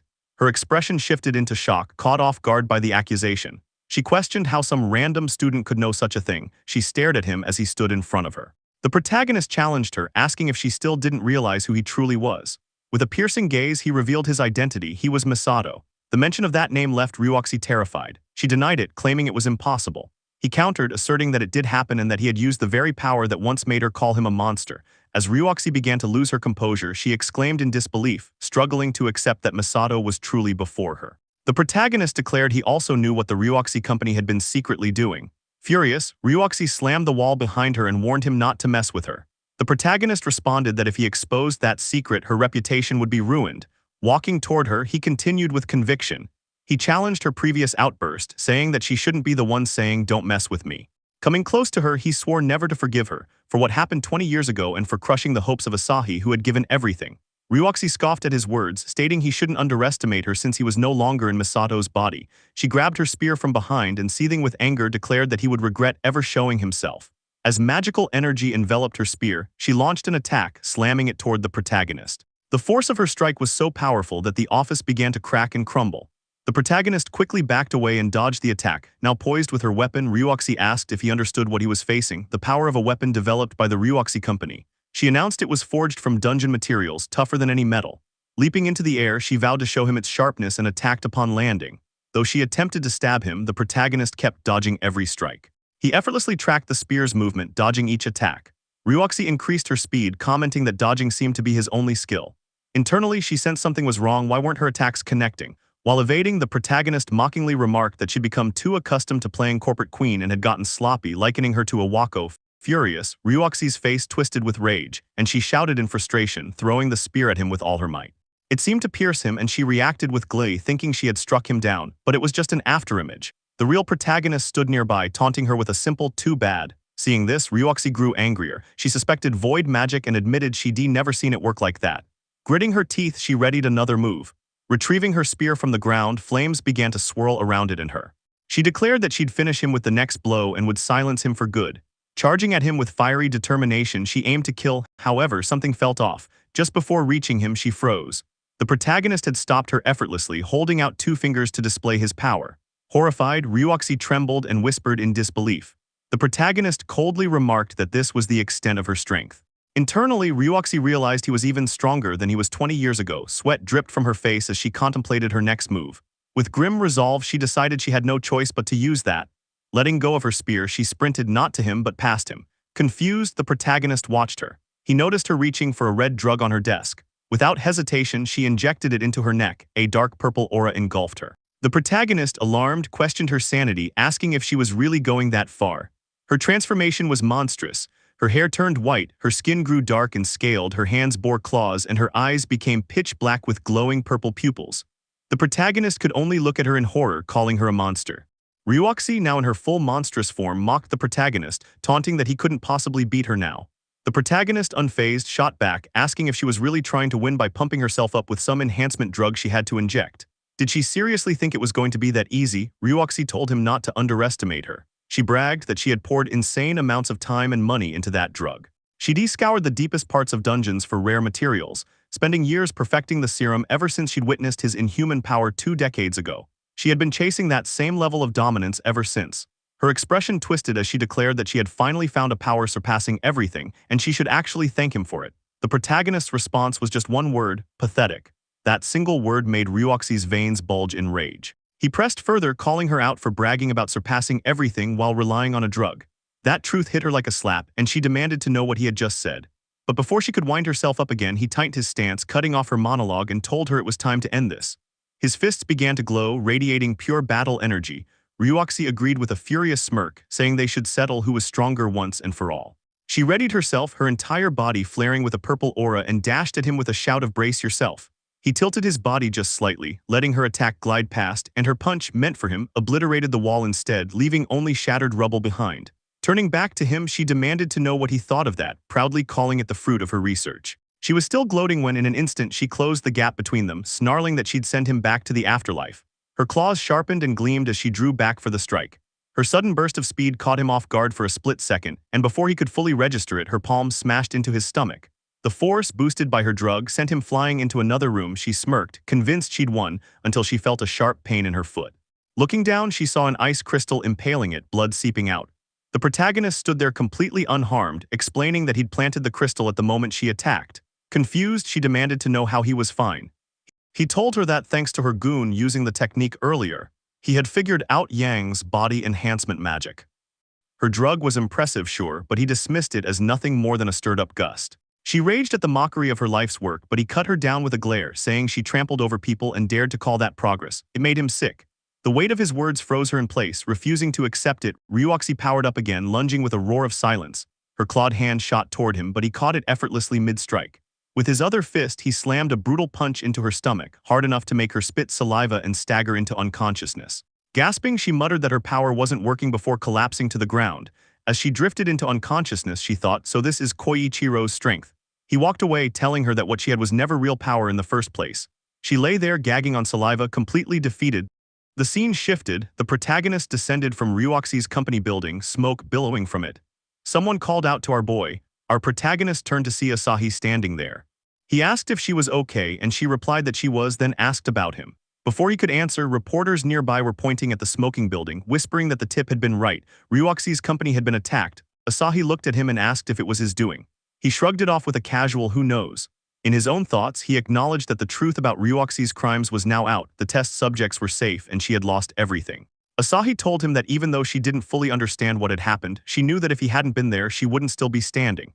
Asahi thanked our boy with her heart, expressing her gratitude towards him. He could feel the genuineness in her voice, and his eyes softened. Smiling to himself, he remembered that helping others used to mean everything to him. He looked at Asahi's smiling face, and for the first time in a long while, it felt like it meant something again. The scene cut to the protagonist's apartment, where the TV blared with a breaking news segment.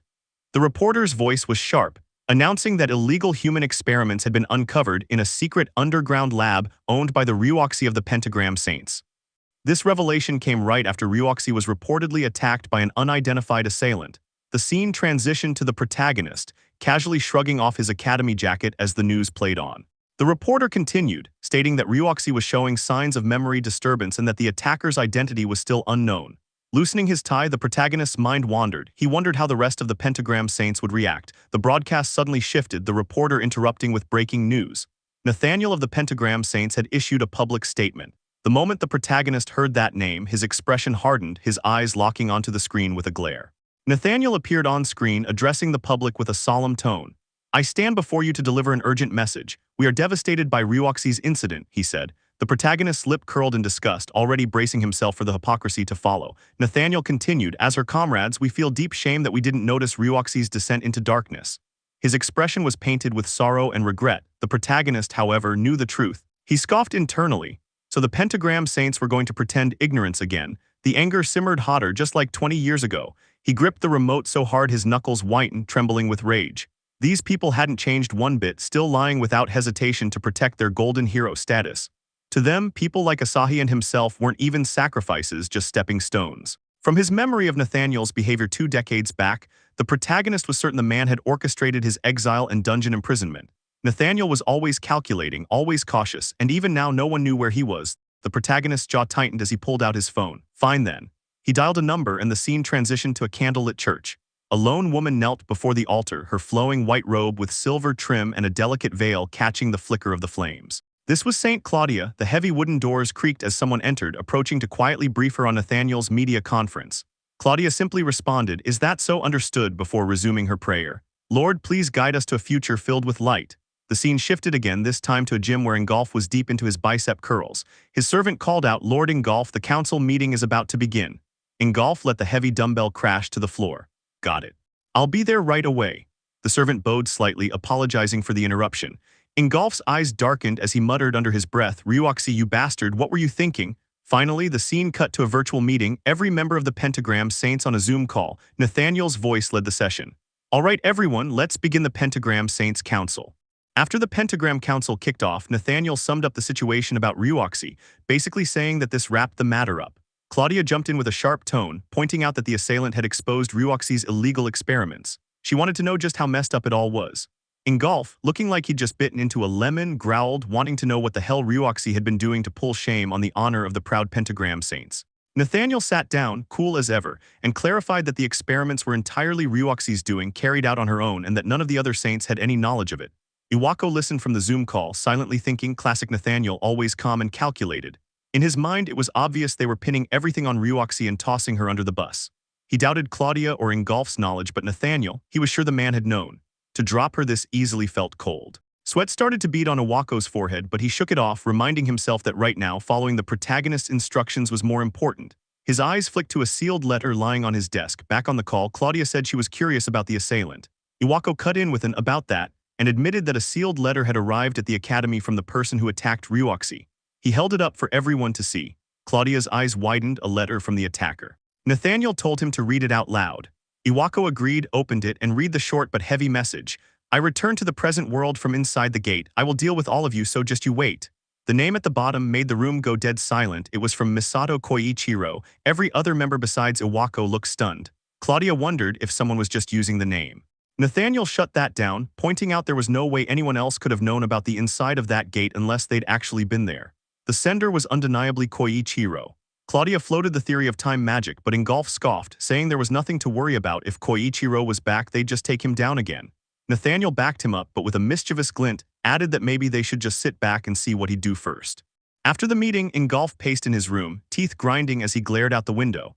Under his breath, he spat that Koichiro was the one person he would never forgive. Meanwhile, the protagonist was on a speaker call with Iwako.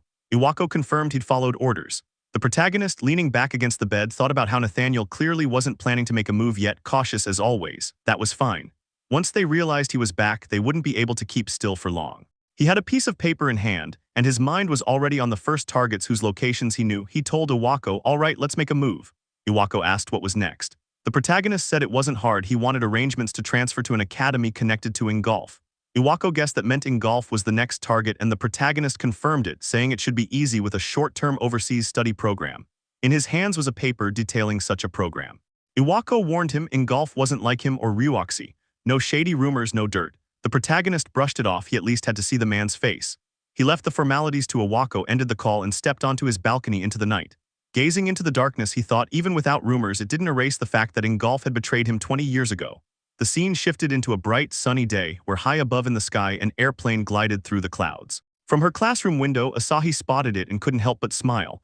The same airplane later touched down at the airport, and from it stepped out the protagonist. He moved through the terminal until after some time he emerged outside, gazing at the city skyline. With a smirk, he muttered, so this is Germany, huh? He'd come here under the guise of an overseas study program, but in truth, his real goal was to meet Ingolf. Looking at his phone, he thought, I've already confirmed a connection between this country's academy and Ingolf. I'll use the German academy to get closer to him. Determination sharpened his expression as he walked through the city, mulling over his plan. For now, I'll head to the academy. But his focus was suddenly broken when he heard someone say, so annoyingly persistent, and a commotion nearby caught his attention. He turned toward the noise and saw two men harassing a girl. He wondered, is she Japanese? The two guys were clearly drunk, their words slurred. Come to think of it, he realized they're speaking a different language. Right then he decided, let me use void magic to automatically translate it. With a subtle motion of his fingertip, he activated his void magic, manipulating the sound waves around him. As the spell took effect, their words began to make sense. One thug, gripping a bottle of alcohol, slurred, come on, why don't you hang out with us for a bit? The other chimed in, promise we'll make it worth your while. The girl, glaring at them, shot back, this is exactly why I called you persistent. I refuse to go along with some thugs. The bottle-holding one sneered, the hell you say, while the other reached for her, growling, we're gonna have to push you for this. His hand landed on her shoulder and she looked ready to explode. Before things could go further, a voice cut in. Why don't you piss off and leave her alone? It was the protagonist stepping into the scene. The bottle thug turned, scowling, who the hell are you? Even the girl looked at him in surprise. I told you to leave her alone, you trash, he said flatly. That sent both thugs twitching with anger. You bastard, the bottle thug barked, and in the next moment both of them unleashed their magic, one wreathed in flames, the other summoning the weight of earth. They charged, shouting, "Don't underestimate us." The fire user cocked his fist, ready to smash it into the protagonist, but in a single instant a fierce gust of wind erupted from him. The force blasted the thugs off their feet like ragdolls, sending them crashing to the ground with a bone-jarring thud. The blast had been so strong that the girl had to shield herself against it. She peeked past her arm and saw the two groaning on the ground. "One hit," she muttered, then glanced at the protagonist, thinking, my, what the hell is up with that student?" The protagonist stood firm, eyes locked ahead, while onlookers stared at him in awe. After the whole incident with the thugs and the protagonist, the two thugs ran away, begging for forgiveness, leaving the protagonist standing there, watching them retreat with their tails between their legs. Right at that moment, the girl he had saved walked up to him and thanked him for saving her. The protagonist just shrugged it off, saying not to mention it. He then looked around and pointed out that they had attracted quite the crowd. Sure enough, people had gathered, snapping pictures, recording videos, and whispering about the fight. The protagonist suggested they get away from there for now, and the girl agreed that it was a good idea. The two of them pushed through the curious onlookers, with the girl following right behind him. As she trailed after him, she internally thought that the last time someone had saved her like this was when she met that person. The scene shifted, showing the protagonist and the girl walking down a sidewalk in the city. The girl looked like she wanted to say something but hesitated, which the protagonist immediately noticed. She eventually spoke up, thanking him again for what he did, adding that thanks to him, things didn't escalate into anything worse. He just repeated like before that it was no big deal. Internally, though, he thought she was just the conscientious type. Then a realization struck him. Something about her rang a bell, and he reflected internally that he felt like he had seen her somewhere before. The girl suddenly broke his train of thought, pointing at his uniform and asking if he was a Japanese student. He confirmed it, explaining that he had just arrived that day for a short exchange program and was actually on his way to the training academy. With a mischievous smile, the girl offered to take him there as thanks for earlier. He accepted with gratitude, and the two continued walking together. As they traveled, crossing a bridge over a river, they exchanged some small talk. The protagonist asked if she was traveling around the world, and she admitted she was, though she hinted she had her own circumstances. He silently studied her, wondering if she was the same age as him, since it was rare for a girl to be traveling alone. He voiced his concern, asking if it wasn't dangerous to travel solo and whether she might end up caught in situations like the one earlier. She waved him off casually, saying she knew a spell or two despite how she looked. But he couldn't help sweating internally, thinking that she had literally just been caught in trouble back there. The conversation shifted when the girl questioned him about studying at the training academy. He asked if there was something wrong with that. Her expression turned slightly serious as she explained that the school was known for being merit-based. She went on about how students there believed in the same thing, with a class ranking system, their own hierarchy, and even a point system that rewarded achievements. The protagonist understood the gist of it and thought deeply. Internally, though, he reflected that it sounded like they took meritocracy way more seriously than Japan did. His thoughts continued. According to Iwako, Ingolf ran regular training sessions for upper-class students, which meant that if he wanted to get close to Ingolf, he had to make waves in that merit-based school to reach him. A determined expression formed on his face as he thought, perfect, just the kind of challenge he liked. Right at that moment, the girl pointed ahead and said, "Oh look, there it is." The Lansing Training Academy came into view, a massive, castle-like structure that left the protagonist staring in awe. As they neared the end of the bridge, he told her this was far enough and thanked her. She replied with a quick, "No, thank you." Just as they were saying their goodbyes, the girl suddenly remembered she hadn't introduced herself. She told him her name was Shirato Sayuki. The protagonist introduced himself too, saying with the wind breezing around them that his name was Asai Koisuk. They shook hands, but the moment Sayuki heard his name, her expression turned stunned. She blurted out his name, leaving him taken aback as he asked what was the matter. Sayuki quickly brushed it off, saying it was nothing, just that his name was similar to someone she knew. He let it go with an "I see." With their final goodbyes, Sayuki waved her hand, telling him good luck with the academy as she walked away. He waved back, thanking her. As she disappeared into the distance, he thought internally that something about Sayuki stuck in his mind. But right at that moment, he turned back toward the massive Lansing Training Academy, thinking it was time to go. He then began navigating through the streets, heading toward his destination. Moments later, the protagonist stood in front of the academy as a shadow loomed over. A voice called out to him, and when he turned, he saw a boy with fiery red hair staring his way. The boy questioned if it was really him, the Japanese transfer student, and without giving him space to reply, demanded that he come over. The red-haired boy sat perched on top of a wall, acting like some wannabe thug. The protagonist, unimpressed, wondered aloud who this delinquent was. The word alone enraged the boy, who leapt down from the wall with fury in his expression, insisting he wasn't to be called delinquent. He landed hard on the ground, smirking with arrogance, declaring that it wasn't every day a Japanese transfer arrived and doubting that the protagonist was anything special. In a flash, he closed the distance between them, standing right in the protagonist's face. He then made it clear that this was his version of a welcome ceremony. The protagonist sighed, his thoughts filled with irritation. Already right after arriving, he had to deal with some weird guy. Sayuki's words about the school being merit-based rang through his head, and he figured this was exactly what she had meant. The boy simply wanted to size him up through a duel. With that realization, he tossed his duffel bag aside and accepted the challenge. The red-haired boy seemed pleased, sliding into a stance as he prepared to fight.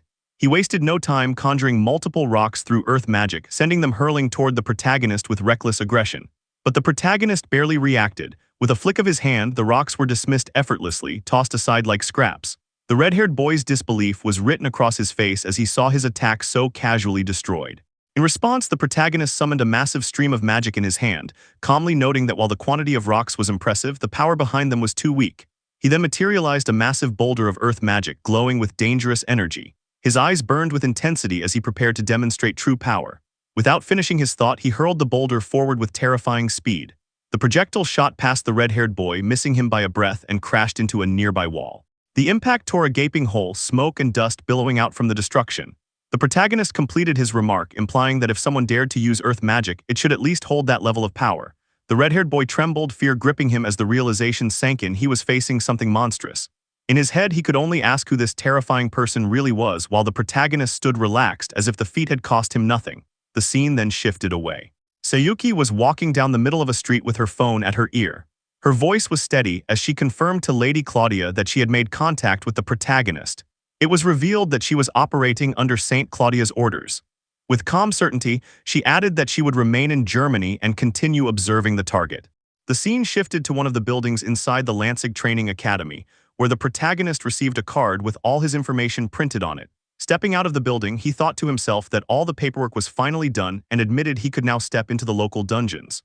When he looked at the card, he noticed it was in German, but since he had cast auto-translate, it appeared slightly different compared to the student IDs back in Japan.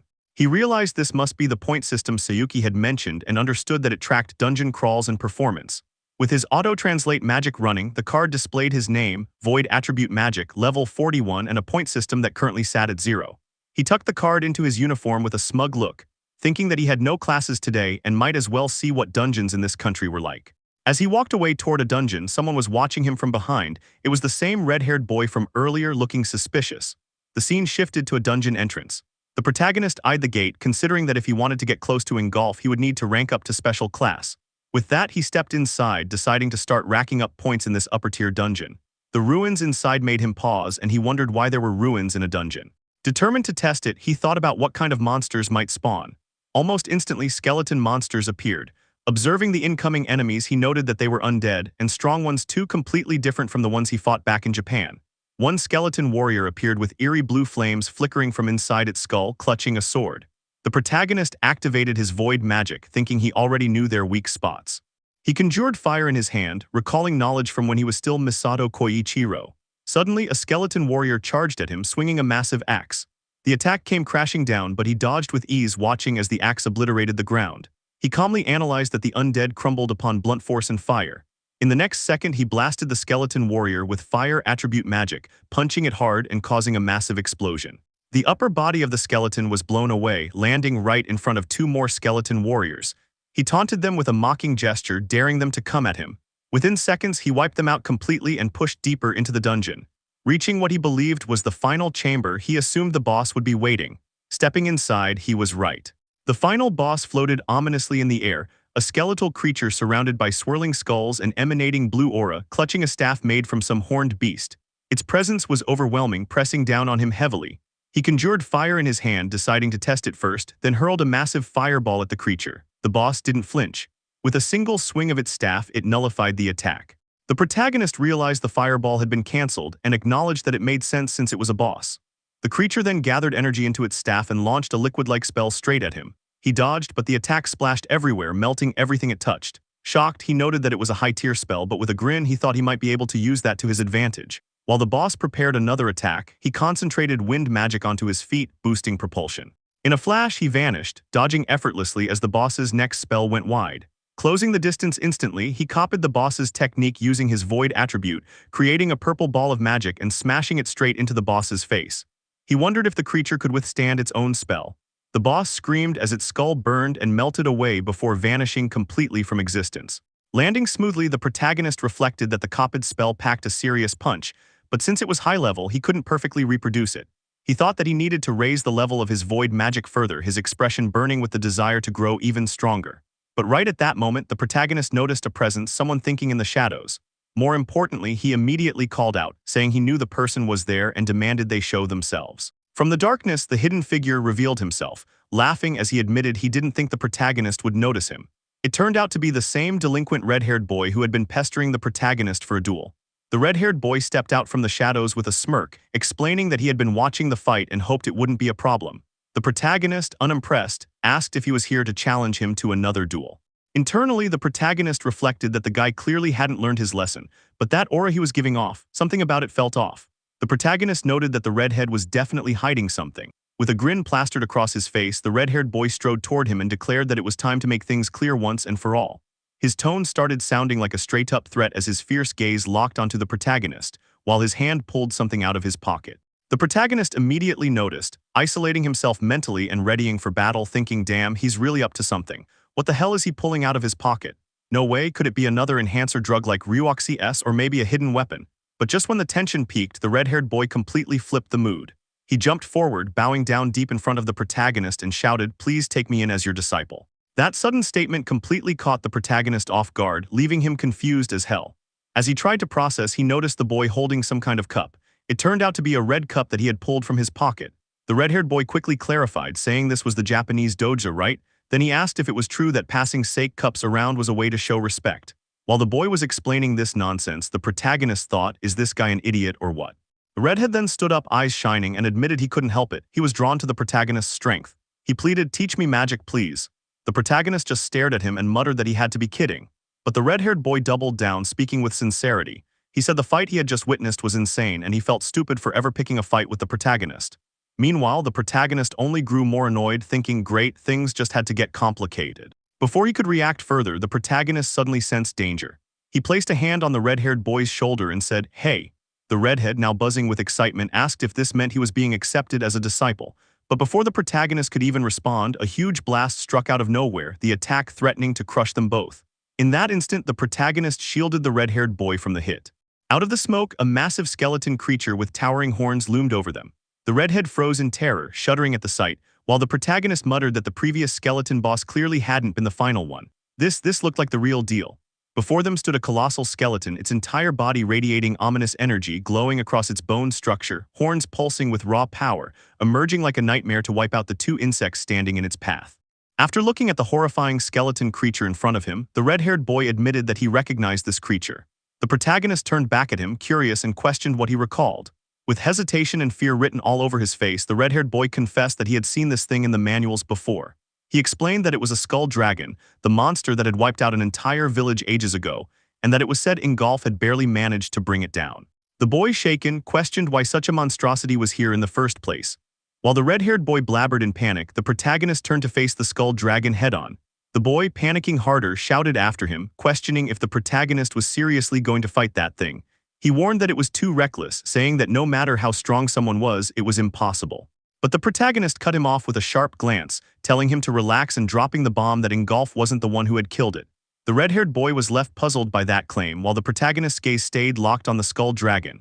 Inwardly, he reflected that the pentagram saints had twisted history, hiding the truth that Masato Koichiro had been the real slayer. Admitting that would have been inconvenient, so they rewrote it for posterity, typical coward shit. The protagonist even smirked at their cowardice, then declared that he would just kill this skull dragon again by himself.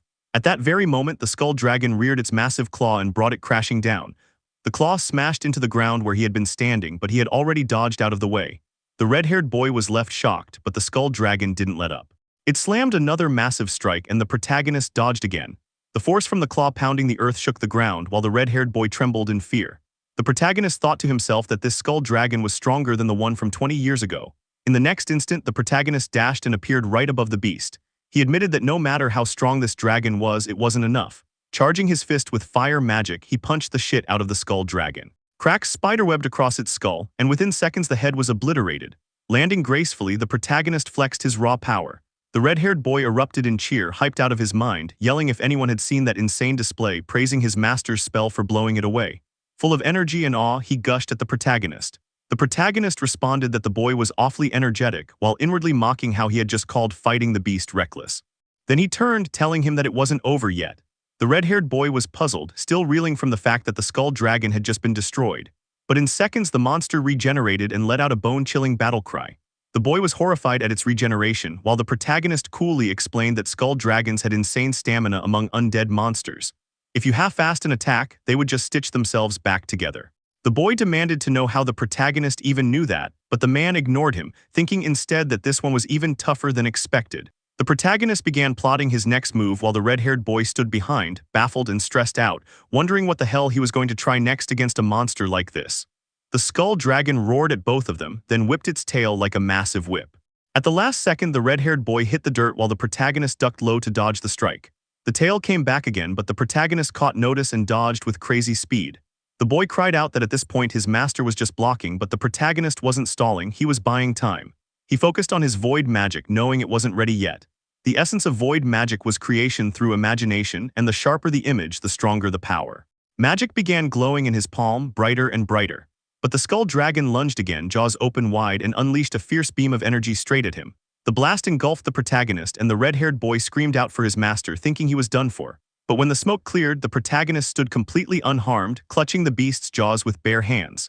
The skull dragon itself shivered as water magic swirled violently around it. The protagonist coldly declared that it was over. In the next second, water completely engulfed the creature from head to tail, freezing it solid. First its head locked in ice, then its entire body froze in place, trapped in its final form. The red-haired boy was left stunned, gasping in awe at the overwhelming power his master had displayed. He could only blurt out that his master was way too strong. In the background stood the protagonist, fierce and composed, while the skull dragon loomed behind him, frozen completely solid by his magic. After defeating the skull dragon, the protagonist walked out of the dungeon, his footsteps heavy but steady. On the way out, Mateo, the red-haired boy, called out from behind, asking him to wait up and addressing him with a respectful master. The protagonist questioned the sudden polite speech while pulling out his ID, and Mateo explained it was simply out of respect. The protagonist sighed at that. Then Mateo noticed something about the ID and asked if it had caught his eye. The protagonist admitted it had, saying he was just thinking about how many dungeon points someone racks up after a run. For the first time, the protagonist addressed the red-haired boy by name Mateo and asked how much points actually affected class rank. Mateo, after some thought, answered that roughly every 10,000 points bumped someone up a class. The protagonist immediately calculated that to reach special class he'd need about 30,000 points, but Mateo clarified that dungeon points were flat rate. Even crushing a skull dragon didn't add anything extra. The protagonist, staring at his ID, saw he had earned only 500 points from the run just now. That meant he'd have to grind the dungeon 600 times just to qualify. Out loud, he remarked to Mateo that reaching special class would take a while.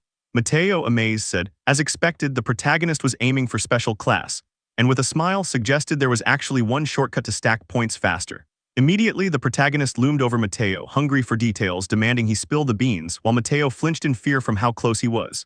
As they walked, Mateo explained that the Sublime Heaven Festival would be held in a month. The protagonist, puzzled, thought about what the festival was, and Mateo explained it was a student competition of head-to-head challenges, with the winner scoring a whopping 20,000 points. Hearing this, the protagonist thought that was huge. If he took the top spot, he could close the gap with Ingolf in one move. He clenched his fist and vowed he'd take first place at the Sublime Heaven Festival. 1 month later, on the day of the Academy event, students gathered as the festival commenced. Mateo, hyped, said it was finally happening, but the protagonist himself had zero interest in the festival's hype. He only cared about ranking first. Inwardly, he thought that if he racked up enough points and snagged the top spot, he'd move up to special class and be one step closer to the bastard who betrayed him 20 years ago. Right then, the announcer explained the mission: claim the gemstone at the top of the tower. Method didn't matter, dirty tricks or climbing straight, it was all allowed. The academy demanded strength, plain and simple. The protagonist thought with a mischievous grin that this was exactly the kind of meritocratic nonsense that suited him. Mateo practiced punches in the air and hyped himself up, saying they'd take the top spot no matter what. The protagonist sighed, remembering that when he heard the festival only allowed two-man teams, he wasn't sure what to do. Luckily, he already had Mateo. As Mateo shadowboxed and the protagonist stood still, someone called out to him. Both turned to see Sayuki, who appeared unexpectedly. The protagonist questioned her arrival, and she said she thought she'd drop by to watch him shine. Mateo immediately interrupted, asking who this cutie was and if she was his girlfriend. The protagonist shut him down by smacking him on the head, while Sayuki stood there awkwardly. Murmurs from other students suddenly rose as everyone pointed at the big screen. On it was Ingolf seated calmly. Hearing his name and seeing him, the protagonist's blood boiled with fury. An old man with narrow spectacles welcomed Ingolf, addressing him as Lord Ingolf. Ingolf replied dismissively, saying he was simply curious whether a true golden egg existed among the young mages. The protagonist locked his stare on Ingolf with burning rage until the announcer declared the start. Students rushed inside the tower and the protagonist and Mateo followed. Inside, the tower was hollow at the center, stretching tall with long stairs connecting each floor. Students wasted no time, rushing upward to reach the gemstone at the very top. Mateo signaled to move and the protagonist agreed. But just as they were about to climb, a massive figure landed with a thunderous shockwave, a black wolf-like monster with glowing red eyes and a sickly green aura. Mateo froze in horror, realizing a monster appeared right from the start. The protagonist, unfazed, said it was expected since the rules mentioned creatures would be released. Mateo, still panicking, asked what they should do, but in the next instant the protagonist was gone from his side. Mateo's eyes widened as he saw him already dashing at the beast, landing a brutal punch to its face. The impact was so fierce the wolf was knocked from terrifying predator to something like a whimpering puppy. The protagonist looked back at Mateo, telling him not to dawdle while Mateo rushed to follow. That punch was broadcasted on the big screen to all spectators. Ingolf himself saw it and muttered, questioning a Japanese student. The crowd buzzed with amazement, whispering that the student had one-shotted the monster. Sayuki, watching, said she knew he wasn't ordinary. Meanwhile, deeper inside the tower, Mateo fought off multiple monsters using earth magic, but exhaustion showed. When the protagonist asked if he was okay, Mateo forced a grin, gave a thumbs up, and said he still had plenty in the tank. The protagonist acknowledged it and pushed forward, declaring there would be no slowing down, while Mateo, drained but determined, struggled to keep up from behind. The protagonist was sprinting up the stairs with relentless energy, while Mateo trailed far behind, barely walking and panting like he was about to collapse. But right at that exact moment, when the protagonist was still pushing ahead, his instincts kicked in as he noticed something. The very next second, a massive blast went off right in front of him and Mateo, tearing apart the staircase. The stairs crumbled, leaving a gaping void that cut them off from advancing. The blast wasn't random, it was caused by two students. One of them, clearly a fire attribute user, had detonated the staircase using fire magic. The duo stood there mocking the protagonist and Mateo, flexing their arrogance and declaring that they weren't getting past them. Mateo was instantly pissed, shouting at them that it was cheap as hell. The fire user doubled down, mocking again, pretending not to hear him, while his blue-haired buddy laughed, saying he couldn't hear Mateo's weak voice from way down there. The two saboteurs started climbing the stairs ahead, throwing in one last insult, telling them to sit back and watch like losers. Mateo was fuming, demanding they come back, then turned toward the protagonist in desperation, calling him master and asking what the plan was. The protagonist, calm as ever, said it was simple, just fly over. Mateo looked utterly confused, like, fly? How the hell are we supposed to do that? But in the blink of an eye, the protagonist showed him exactly how, using wind attribute magic to soar across the gap, carrying Mateo along. Mateo, however, was scared shitless the entire time, clinging on like his life depended on it, while the protagonist was completely unfazed, flying smooth as if it was no big deal. The scene shifted to the two cocky students who had blasted the staircase. They had already reached a massive door, the final chamber. The fire attribute user was hyped, yelling that they had finally made it, while the blue-haired one bragged that of course they'd get here first, claiming they'd never lose to some random Japanese kid. But right then a voice echoed behind them, dripping with confidence, making both of them freeze. They turned around and were shook beyond belief. The protagonist was already behind them, standing tall. As we all know, these punks are going to eat dirt now. He coolly pointed out that their little obstacle barely slowed him down. Behind him, Mateo was climbing the stairs slowly, trembling from head to toe but still managing to back up his master, insisting they weren't losing to these clowns. The enemy students mocked Mateo, pointing out how half-dead he looked. Then they pulled out their magic, the fire attribute boy lighting up while the blue-haired one unleashed wind. They barked warnings not to underestimate them, promising to crush him themselves. But the protagonist, he hit them with just 2 words, too slow. In the next second, he dashed past them so fast it was like time skipped, striking both their necks with surgical precision. The chops landed before they even realized what had happened. Within moments, the two collapsed unconscious on the ground, totally erased from the fight. Mateo stared at them in absolute disbelief, his jaw dropping at how insane his master's speed was. He hadn't even seen the movement, just blinked and the enemies were already down. Right after, the protagonist walked up to the massive door, swung it open, and entered the final chamber with Mateo trailing behind him, finally ready for what came next. Inside, they saw a glowing, hovering stone which they assumed had to be the gemstone. Mateo was ecstatic, celebrating that they were the first ones to arrive. But the protagonist, staying sharp, reminded him that it wasn't over yet. Mateo was confused, but his master's warning proved true. The gemstone was suddenly surrounded by glowing magic circles, and from them, multiple armored knights began materializing, towering figures clad in steel with swords in hand. Mateo freaked out, questioning where the hell they came from. Outside the tower, where the entire event was being broadcast to the crowd, one man shot up in shock, horrified at what he was seeing. He blurted out that these armored knights weren't part of the program, clearly having no idea what was happening. But off to the side, Ingolf was grinning ear to ear, his wide smirk giving it all away. Internally, he was thrilled, thinking to himself that this was his doing. He had set up this insane twist, and now he wanted to see if they could actually overcome a trial of this caliber.